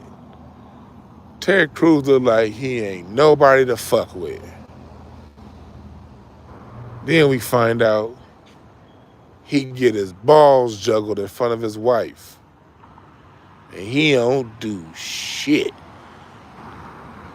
Terry Crews look like he stomp a mud hole in your ass and walk it dry. Yet, he got fondled by the Beezalls. And he enjoyed it. What does that tell you about appearance? Oh, Smoke Spitter, you just ahead of me. Verdine White, yes. Verdine White from Earth and Fire. I love Verdine White. I'm going to see Earth and Fire next month. I can't wait to see them June 18th in LA. I got tickets for that motherfucker. But Verdine White, that motherfucker, listen to the way he plays Can't Hide Love. If you're a musician, that tempo, 81 beats a minute, right around there, it kind of has a triplet pocket. There's no real straight way to play that. You got to kind of just fill the space. And Verdine White filled the space so melodically, so beautifully, in pocket. Can't Hide Love is one of Verdine White's greatest bass performances ever. It wasn't his most overpowering, like Africano. It wasn't one of the, most identifiable, like Let's Groove. It was really laid back, and it was so laid back you don't even almost notice it. The song Can't Hide Love is so beautiful. You almost don't even notice the way Verdine White laid in the pocket for that song. Why am I saying all this? Verdine White looked like a statue in hell. Like if hell had statues, I think one of them would look like Verdine White. Verdine White is one of the greatest bass players ever. But if Satan had a statue next to his throne, that motherfucker would look like Verdine White. I'm telling y'all right now. I'm telling y'all. I know, nigga. Forever, So you can't judge by appearances. You can't.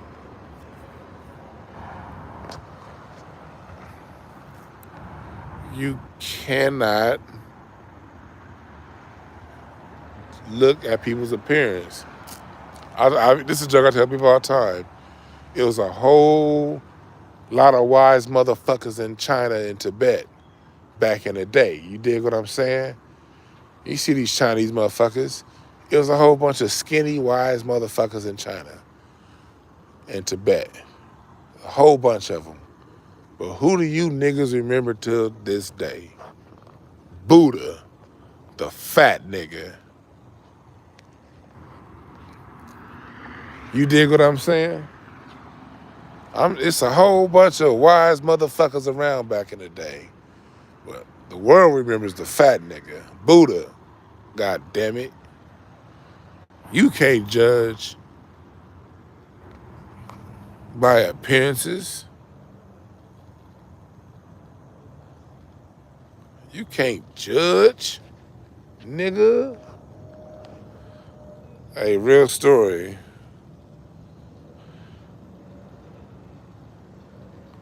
Real story. When I was first back from playing basketball, Larry, fuck you, Larry. And this is how much of an asshole Larry is. I couldn't play basketball for 5 years. I tore my knee. When I tore my knee, my insurance dropped me. This is before Obamacare. One good thing Obama did was Obamacare, but that wasn't for black people, that was for everybody. But still, I take it. I take anything I can get from the government. I pay taxes, nigga. So I take the Obamacare. Before Obamacare, my insurance dropped me the day before my knee surgery. So I didn't get to have knee surgery. So I used to hoop. This back in the day, I used to hoop 5 days a week, 340 pounds, 330, 340. I go to have knee surgery, didn't get it. 5 years later, 2011, finally get my knee surgery. Hadn't been there to play basketball in almost 5 years. Going through rehab, doctor clears me for contact and to play basketball.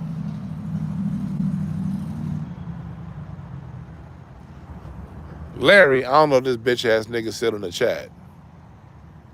This nigga Larry, I get the ball, adrenaline's pumping. This time I'm about 335-ish. 340, 335. Fresh off knee surgery.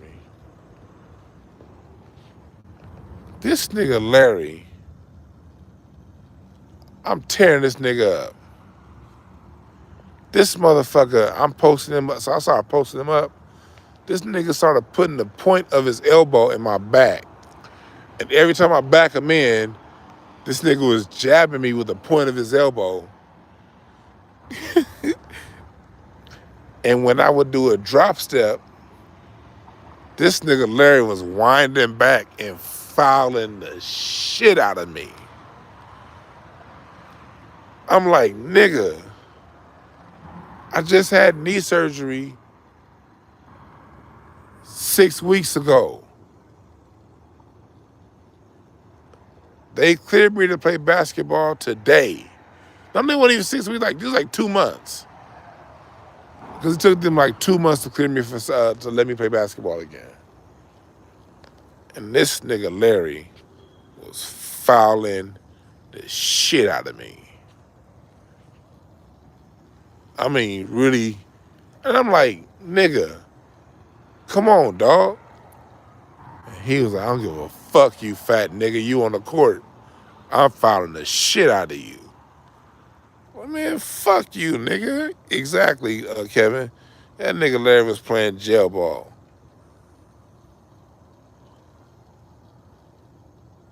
Punk ass nigga.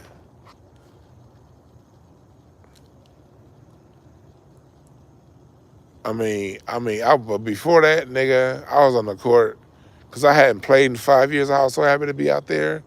I was tearing them niggas up. We was at a 360 gym out in the valley, and this was during the NBA lockout. Me and Larry go to 360, and that's where like a lot of the players would practice. So like the NBA players had their own court on the other side of the gym that like everybody else in the gym couldn't get in. And the gym had another set of basketball courts. And that's where all the fucking... I was having fun out there because it was like me, Larry, and like 2 other niggas. And everybody else was like white, Armenian, mostly Armenian. Because that was like one of the little rich people gyms. So it was like a lot of white people and Armenians. It wasn't that many niggas. So that was a perfect environment for me to play basketball in after not playing for 5 years.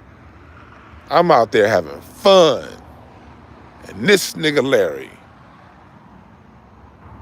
soon as I drop step on that nigga, yeah.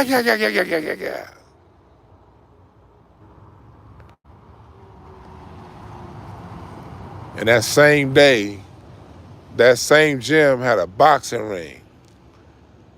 I was like, Larry, let's go to that fucking ring, nigga. And Larry didn't want to get in that ring.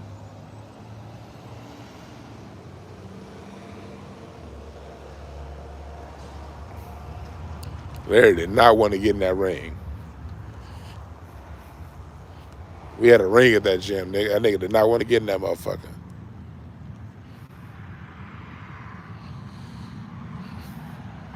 Yeah, Dominic Griffin knee surgery. I had 2. My first knee surgery was just after high school. That was from football. I tore my meniscus. My other knee surgery is my left knee. That was from basketball. Torn patella tendon. That patella tendon is that tendon that goes over your kneecap. That tendon is a motherfucker. And yeah, I had a torn patella tendon, and this nigga Larry was fouling the shit out of me. And really, that's how I tore my knee. Because when I used to hoop back in the day, I used to post niggas up. And they couldn't do shit about it, so they just fouled me. And the thing about it, hey Larry, and the thing about it that'll piss niggas like Larry off, as big as I was, it was that quickness on the block that fuck with motherfuckers. Larry didn't know what the fuck to do with my drop step. The minute I drop that shoulder and drop that left foot, I'm gone. Larry wasn't fucking with my drop step. So this nigga started hacking the shit out of me. Fresh out of knee surgery like a bitch.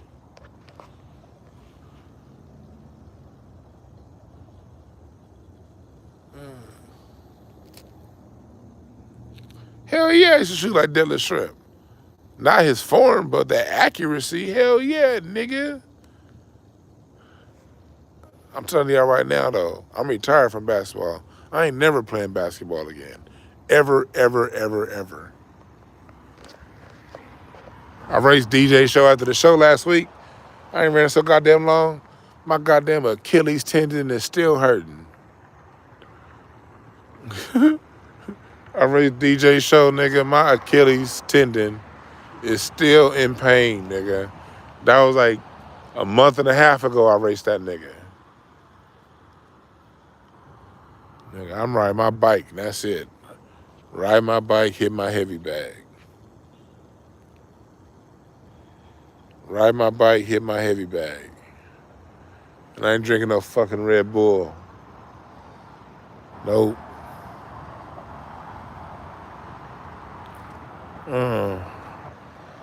That basketball shit is done, son. Now when I get like about 50s or some shit, and I have a little extra time on my hands, I might go back to coaching basketball one day maybe, but... Man.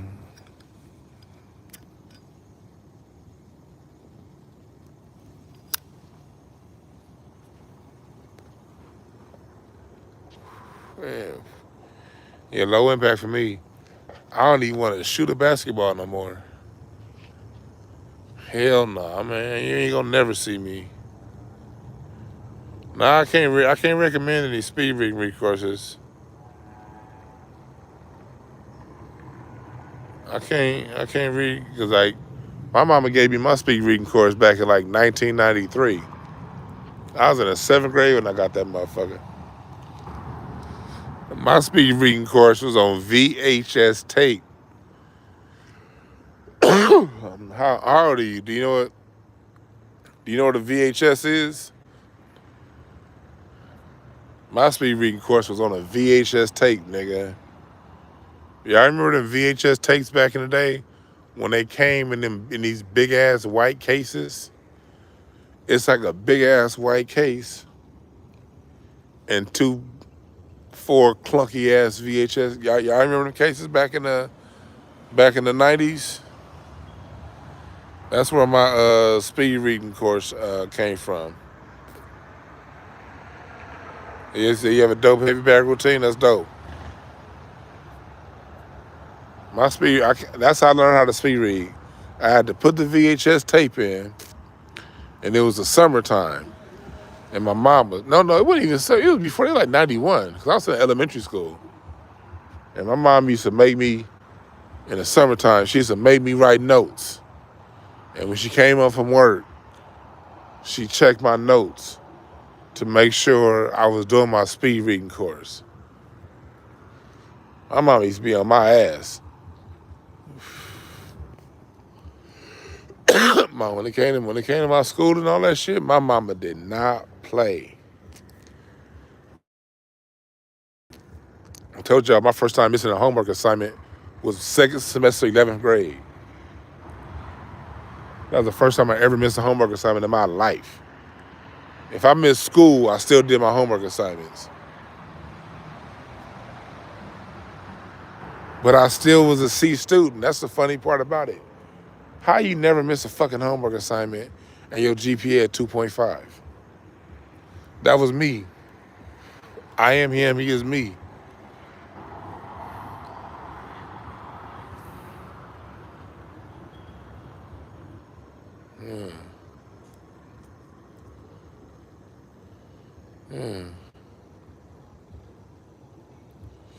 That's right, Chris.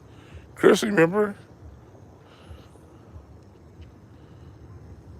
Yeah, Chris, you remember?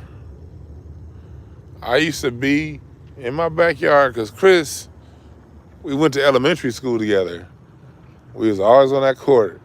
After school, before school, on the basketball court. And Chris always knew, like this back in the day, he didn't even need to call me. He'd get on his bike and he ride his bike to my house. And Chris, he wouldn't even go to the front door. He would go right to the gate. Why? Because I was always going to have that basketball in my hand in the backyard, shooting free throws, working on my shot. Chris knew. And then 92, 93, Chris, I'll be working on my shot. Chris come on a bike, like, let's go. And we get on the bike and we ride our bike to the beach. That's what we did in 93.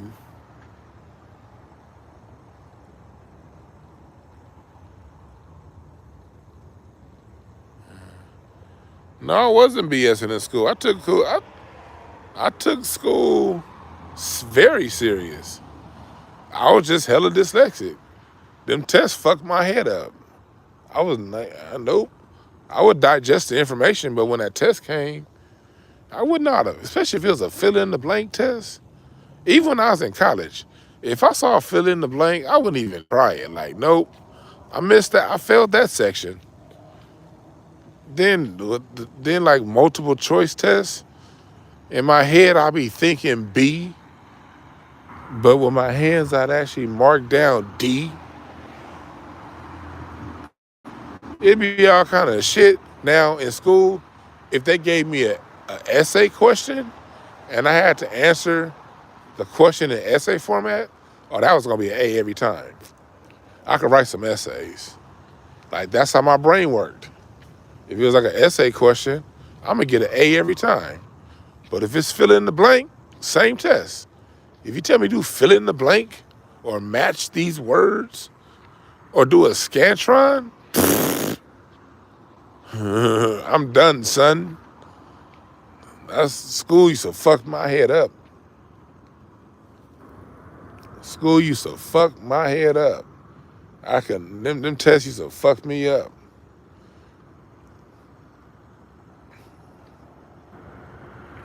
And then you know it's really bad because I'll be sitting there in class and there be that kid, they like, man, that nigga Damon dumb. But this nigga Damon be finishing his test before me. And I be sitting there as a kid like, God damn, the fuck wrong with me? This nigga Damon doing his test before me.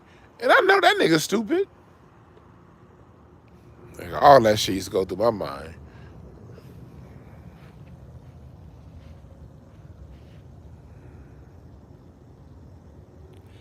Oh, when am I gonna share that secret music playlist?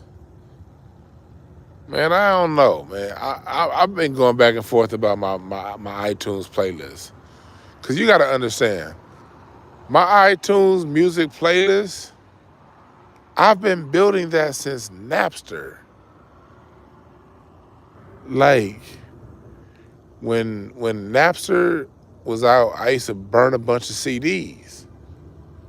So when iTunes came in the iPod, all of those CDs I burned on Napster, I burned those into my Apple iTunes library. So it's music in my iTunes library that you're not going to find on iTunes.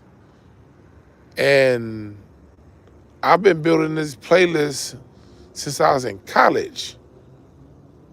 Since I had my Audi A4 in 2003. No, I had the F-150 then. So my playlist is near and dear to my heart. So that's why I'm not sure if I'm gonna share it. And if I do share it, it might just be temporary for a weekend. Cause like one of my playlists, my R&B playlist is like, it's like 900 songs in that playlist. And it's finally curated. My funk playlist is like 600 songs deep. My neo soul playlist is like 400 something songs deep. So it's like, man, that's my shit that I vibe out to. I'm not sure if I want to share that to the rest of you niggas. Although I do want to share that shit with the rest of you niggas. So I don't know. I still haven't decided when I'm going to share that playlist.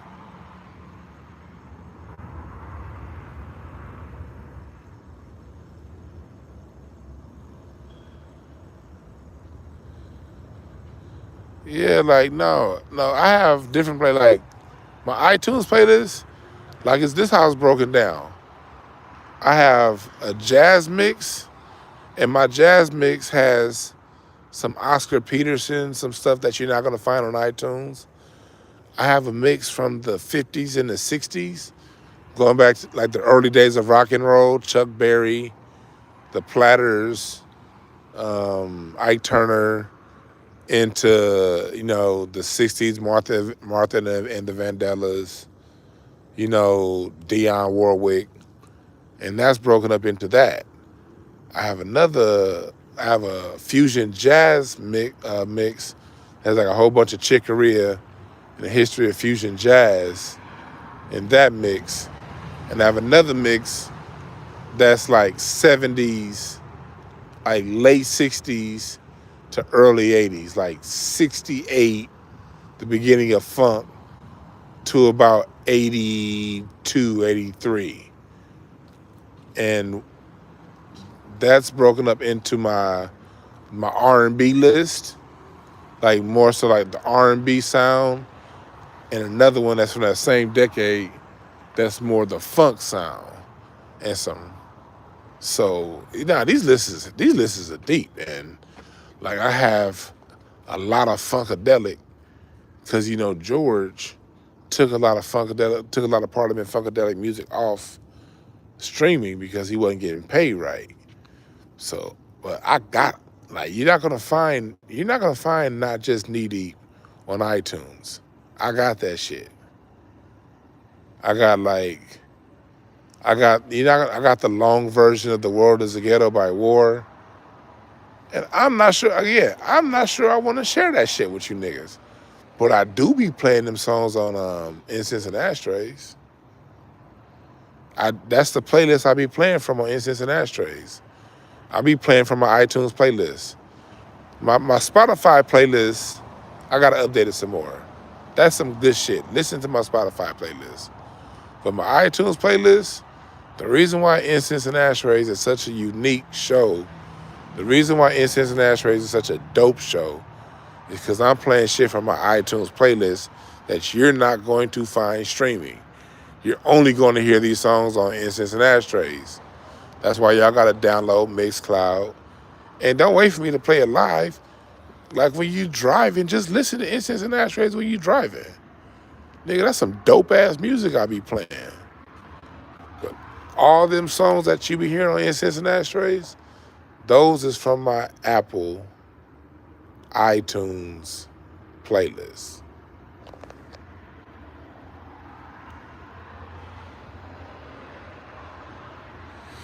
She said, you know, sharing is caring.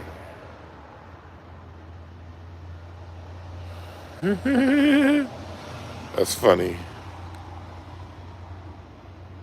Yeah. So we'll see. We'll see.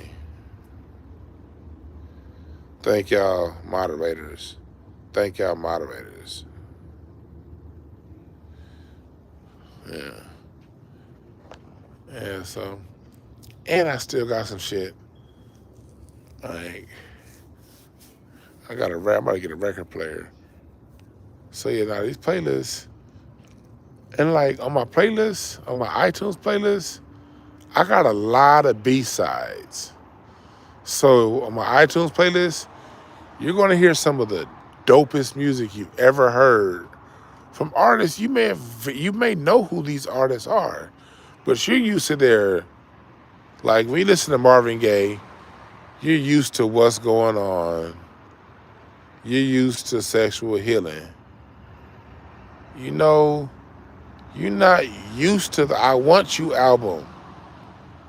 You're not used to, when you listen to Harold Melvin and the Blue Notes, you're going to hear certain songs. You're not going to hear, because I have a really keen ear to that decade. So a lot of the music on those playlists are B-sides. But back then, those B-sides were better than the A-sides. The better music was always on the B. Just like now, if you're a dope artist, the better music is always on the B side. But I love. Remember that song I was playing? That song I was playing on the last Incense and Ashtrays. I was playing the original version of "Times Are Wasted" by Erykah Badu. We all know "Times Are Wasted" by Erykah Badu.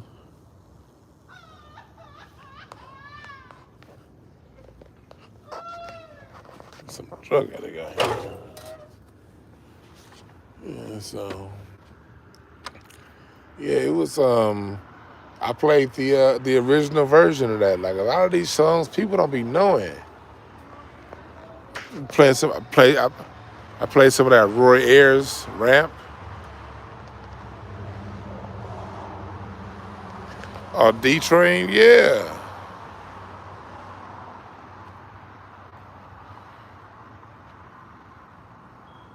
Yeah.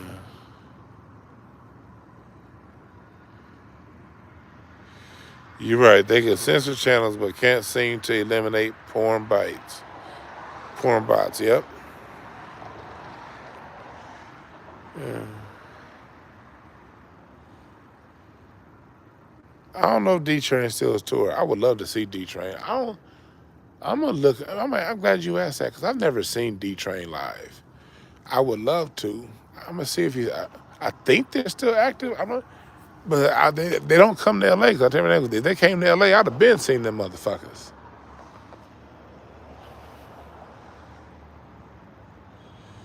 Yeah, D-Train was in his early 20s singing that positive ass music.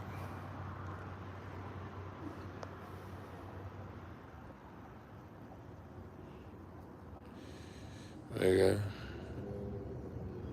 So yeah, even I got 80s, 90s. I got another mixes that's centered around the 80s and the 90s on my iTunes.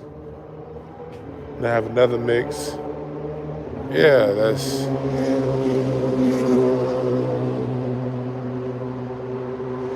I got a West Coast mix. Just West Coast hip hop. Cause I'm a West Coast ass nigga. I don't apologize for it. I still appreciate other people's music, and I have another hip hop mix that's a little bit of everything, but I'm especially proud of my West Coast mix. It's DJ Battle Cat Heavy. It's DJ Quick Heavy.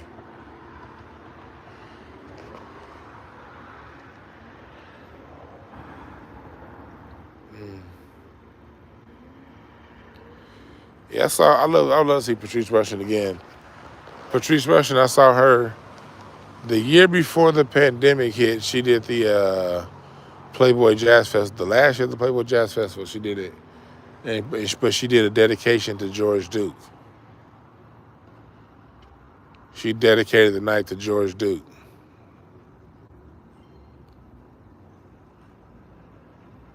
And that was a dope ass show.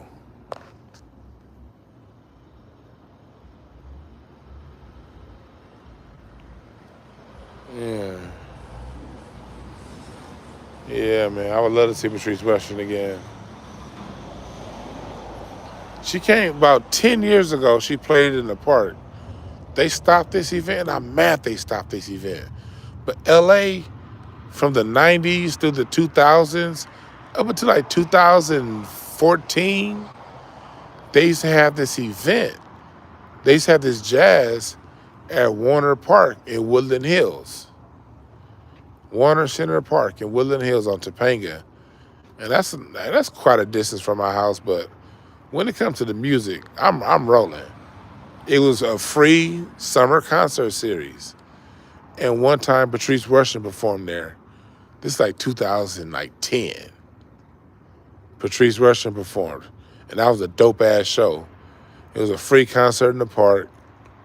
And you know, LA, we talking about July in LA in a valley. So we talking in the daytime, it's 115, not 150, 107. But Woodland Hills always has a breeze. So then by the time the sun starts going down, it's 92, 93. But it's that Woodland Hills breeze. Brother Love, I know you know what I'm talking about. You know Woodland Hills in Topanga. It's always a breeze right there. So even though it may be like 95 degrees, that breeze feels good. And Patrice Rushen performed. That shit was dope. That shit was dope. Yeah, George Duke is the GOAT.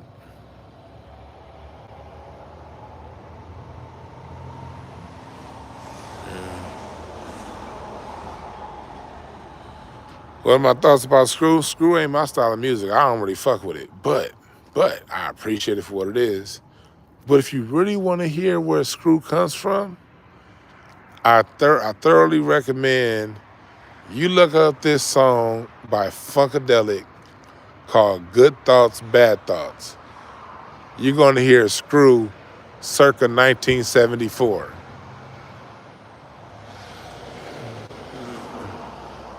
That's the same album they had, Red Hot Mama.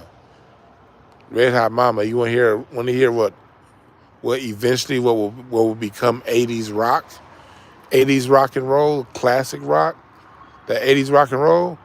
If you want to hear where it comes from, listen to that same album by Funkadelic, and it's a song called Red Hot Mama. Come on, Red Hot Mama, you sure look good to me. Ride on, Red Hot Mama, girl, you sure look good to me. The Eddie Hazel come in with that guitar solo, nigga. 80s rock comes from Funkadelic, niggas. Niggas don't know that. But if you want to hear a song that sounds like Screw, but this is before Screw technology, listen to Good Thoughts, Bad Thoughts by Funkadelic. But that song is also very metaphysical too. You hear George talking in that Screw, he's talking in that Screw sound. But he's talking some real high level metaphysical shit too. He's saying, he's giving you he sound like Bobby Hemmett. You ascend to your highest aspirations and you descend to the lowest viewpoint of yourself. But that song sounds like Screw, but it's 20 years before Screw officially became a thing.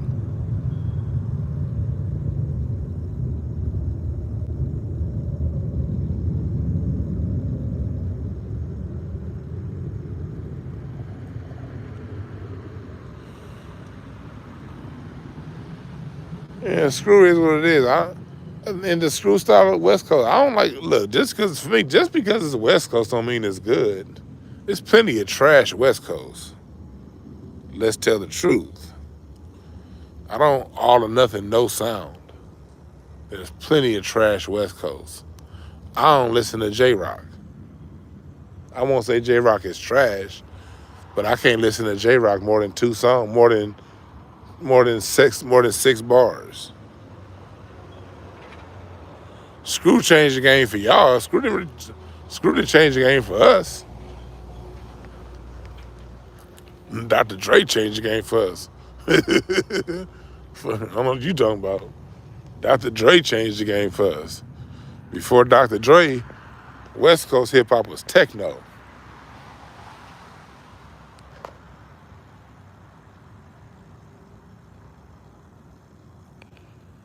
West Coast is on that techno shit.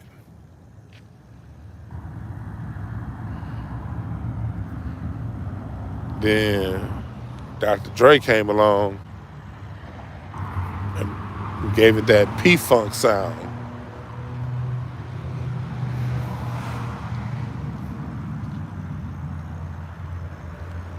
That changed the game.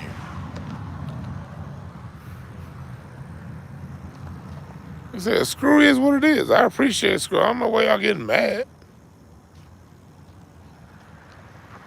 Screw is what it is. Just because I don't bend the knee to Screw, don't mean you need to get mad. Shit. If you like Screw, I'm sure my love for West Coast music is not. Some people just don't understand because they have a New York vibration. That's fine. If Screw is the greatest thing for you, then let it be. I'm cool with that.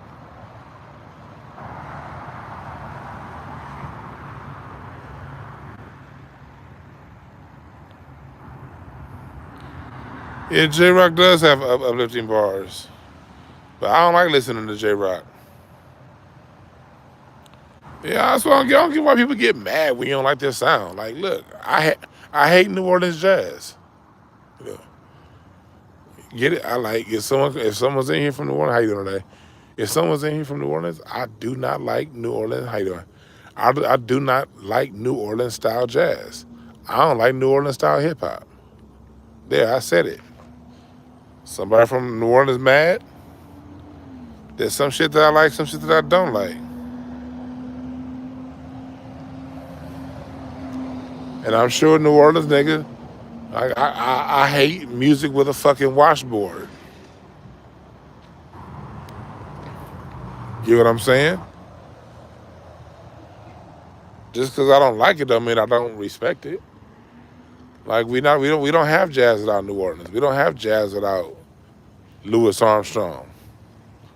But Louis Armstrong is probably the most iconic musician of all time. What Louis Armstrong did for music, he probably had the biggest impact on music in music history. With his trumpet style, between his trumpet and his singing style. I personally don't like Louis Armstrong's music. Doesn't mean I can't see the genius and the greatness in it.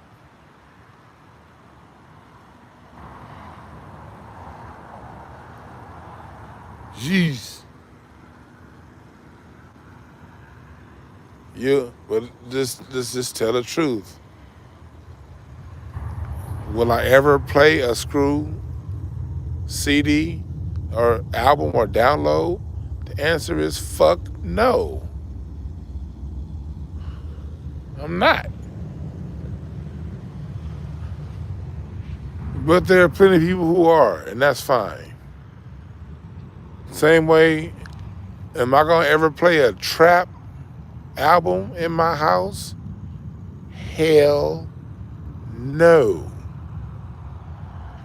I tried listening to T.I. to see what the fuss was about. I can't get into it.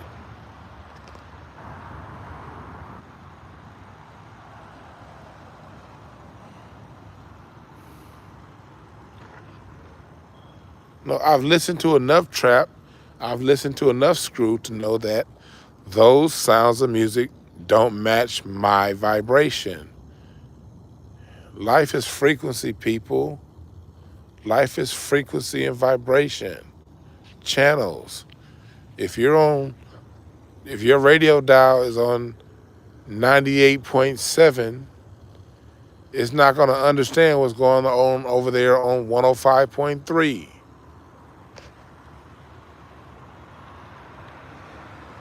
And at the end of the day, music is a match between your vibration and your environment. That's why people here in LA love sugar free, including me. But the rest of the country don't understand sugar free. I love sugar free. My nigga Larry can't stand sugar free. Most of the rest of the country cannot stand sugar free. You're never gonna see me call you crazy for not liking sugar free. If you don't like sugar free, then you don't like sugar free. Hell, most of the country don't like sugar free. Me personally, I love sugar free.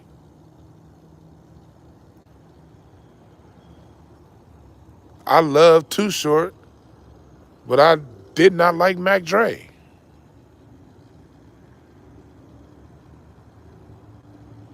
Somebody said y'all like, no, y'all don't like Blueface. Some people like Blueface. I don't like Blueface. Matter of fact, most people I know in LA don't like Blueface. Most LA niggas laugh at Blueface. Blueface is kind of a punchline here in LA. Y'all niggas better stop believing these hip hop gossip blogs y'all listen to. Blueface is cool, but most people don't fuck with Blueface here. Like, this is what it is. You're right, black, gray, black, shark, different frequencies. We got different frequencies. My frequency does not jive with screw music, with trap music, with a lot of East Coast hip hop, not all. I love the Bomb Squad, love Nas. You know what I mean? I love Houdini era. There are certain East Coast artists I love, but there's other East Coast artists I'm just not gonna listen to. I love funk, but I cannot stand go-go. Go-go is an extension of funk. But if some Charles Brown comes on, I'm probably gonna walk into a different room. I don't like go-go. But I've never kicked it in DC like that. So I don't have DC's party vibration in my blood. I don't know what it's like to kick it at Rock Creek Park or whatever. So no, I don't fuck with go-go. But it don't mean go-go ain't great. And you know what else it don't mean? Go-go don't need my approval.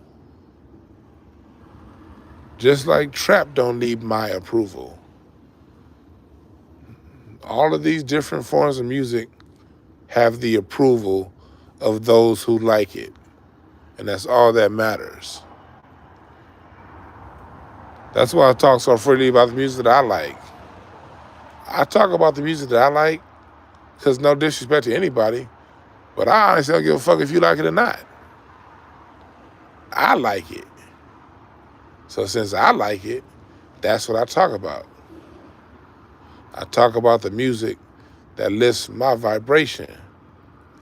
And I speak to those who have a willing ear to listen. So when it comes to music I don't like, you never hear me just start talking about music that I don't like. I kind of got to be pushed into that. Like someone to ask me, do I like this? And I'll give it a response, and then it goes from there. But on my show, those of you who listen to Incense and Ashtrays, you never see me talking about the shit that I don't like.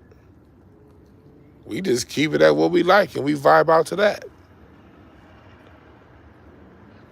Because the only approval that's needed is the approval of the people listening. That's it. Everything else can kick rocks.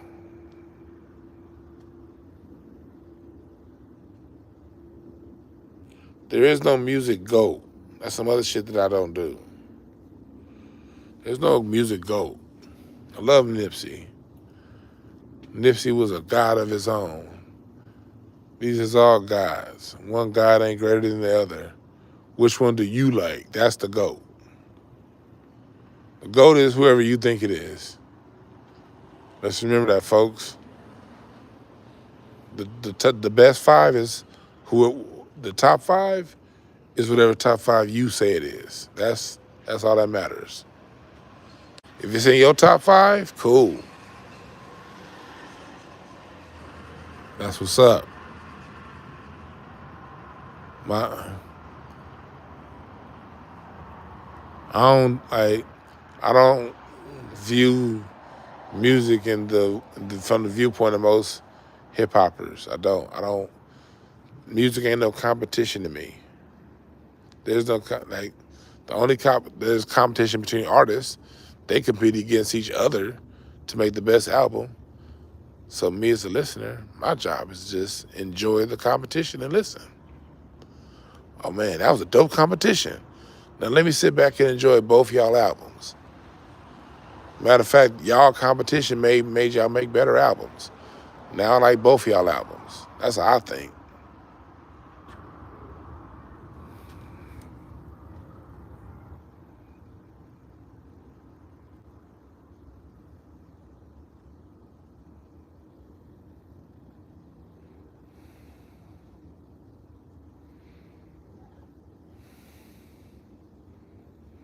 Yeah, Bustin' Loose had some dope breakdown, but as a drummer, it was cool. I remember I used to play Bustin' Loose. I used to play that in the band I was in, Bustin' Loose. Breakdown was cool, but it was, it was cool. It wasn't bad.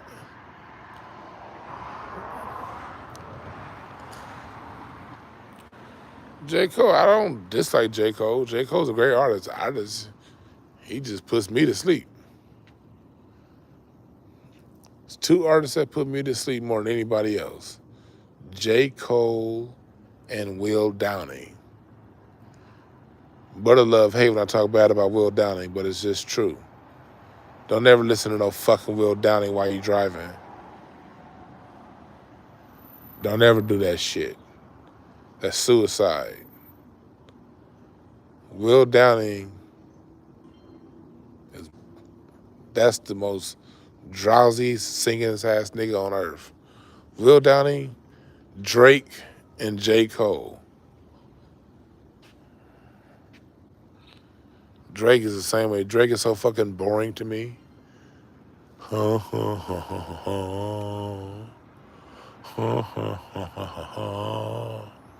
Get that sleepy ass music out of here. But if you like it, cool. If you like it, cool. I was talking to Snaps and Todd the other day about Drake, and they're talking about his bars. And I just was like, look, man, and I'm not even gonna this is not meant in any disrespectful way.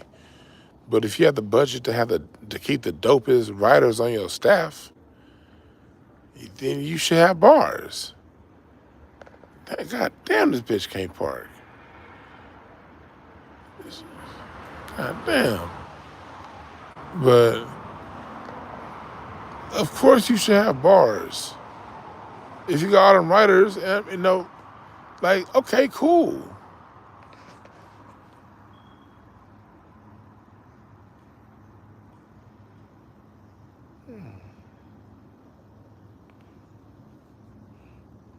Who has better catalog, Parliament or Gap Band? Gap Band are the children of Parliament. There is no Gap Band without Parliament. Go listen to Oops Upside Your Head. That was just Charlie Wilson doing the Motor Booty Affair by Parliament. That's that George Clinton shit. Sort of talk and laugh your way through a song. Gap Band was trying to do what Parliament already did. But again, it's not a ranking. It's not a ranking. It's not a ranking. They're both great. The Gap Band took what Parliament did and put their own twist to it. They took what Parliament did and gave it a Tulsa, Oklahoma swing.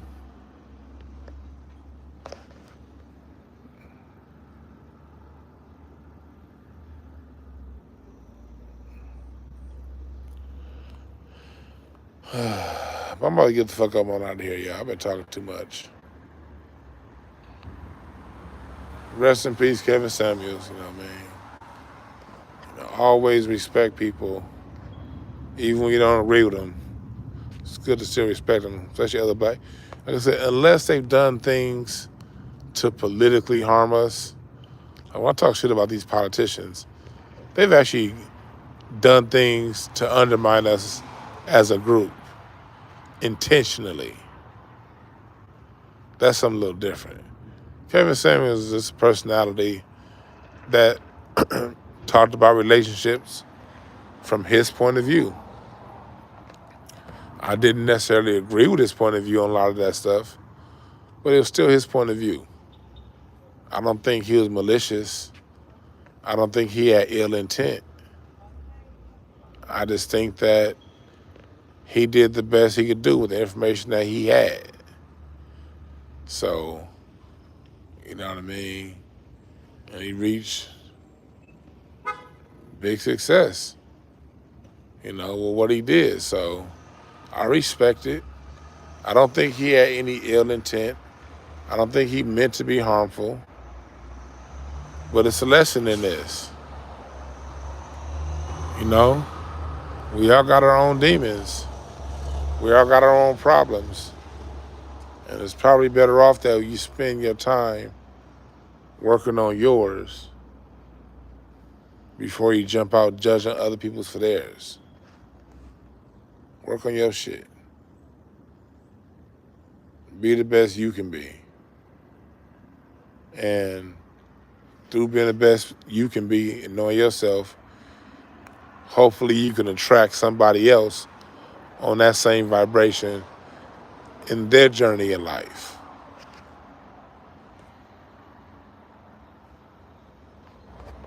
You dig? Yeah, I heard some of the new Black Star. I saw them live on Tuesday night with Dave Chappelle. They did 2 songs. But I didn't like the old Black Star, and I'm probably not going to like the new Black Star. But they're still great artists in their own right. People are going to say mean things because they have mean things in their soul that Kevin Samuels touched on. So just expect it. And I'm with you, Bruce. His content wasn't for me, but rest in peace. And with that being said, there are no perfect messengers, only perfect messages for those who are willing to pick up the game. I'm out.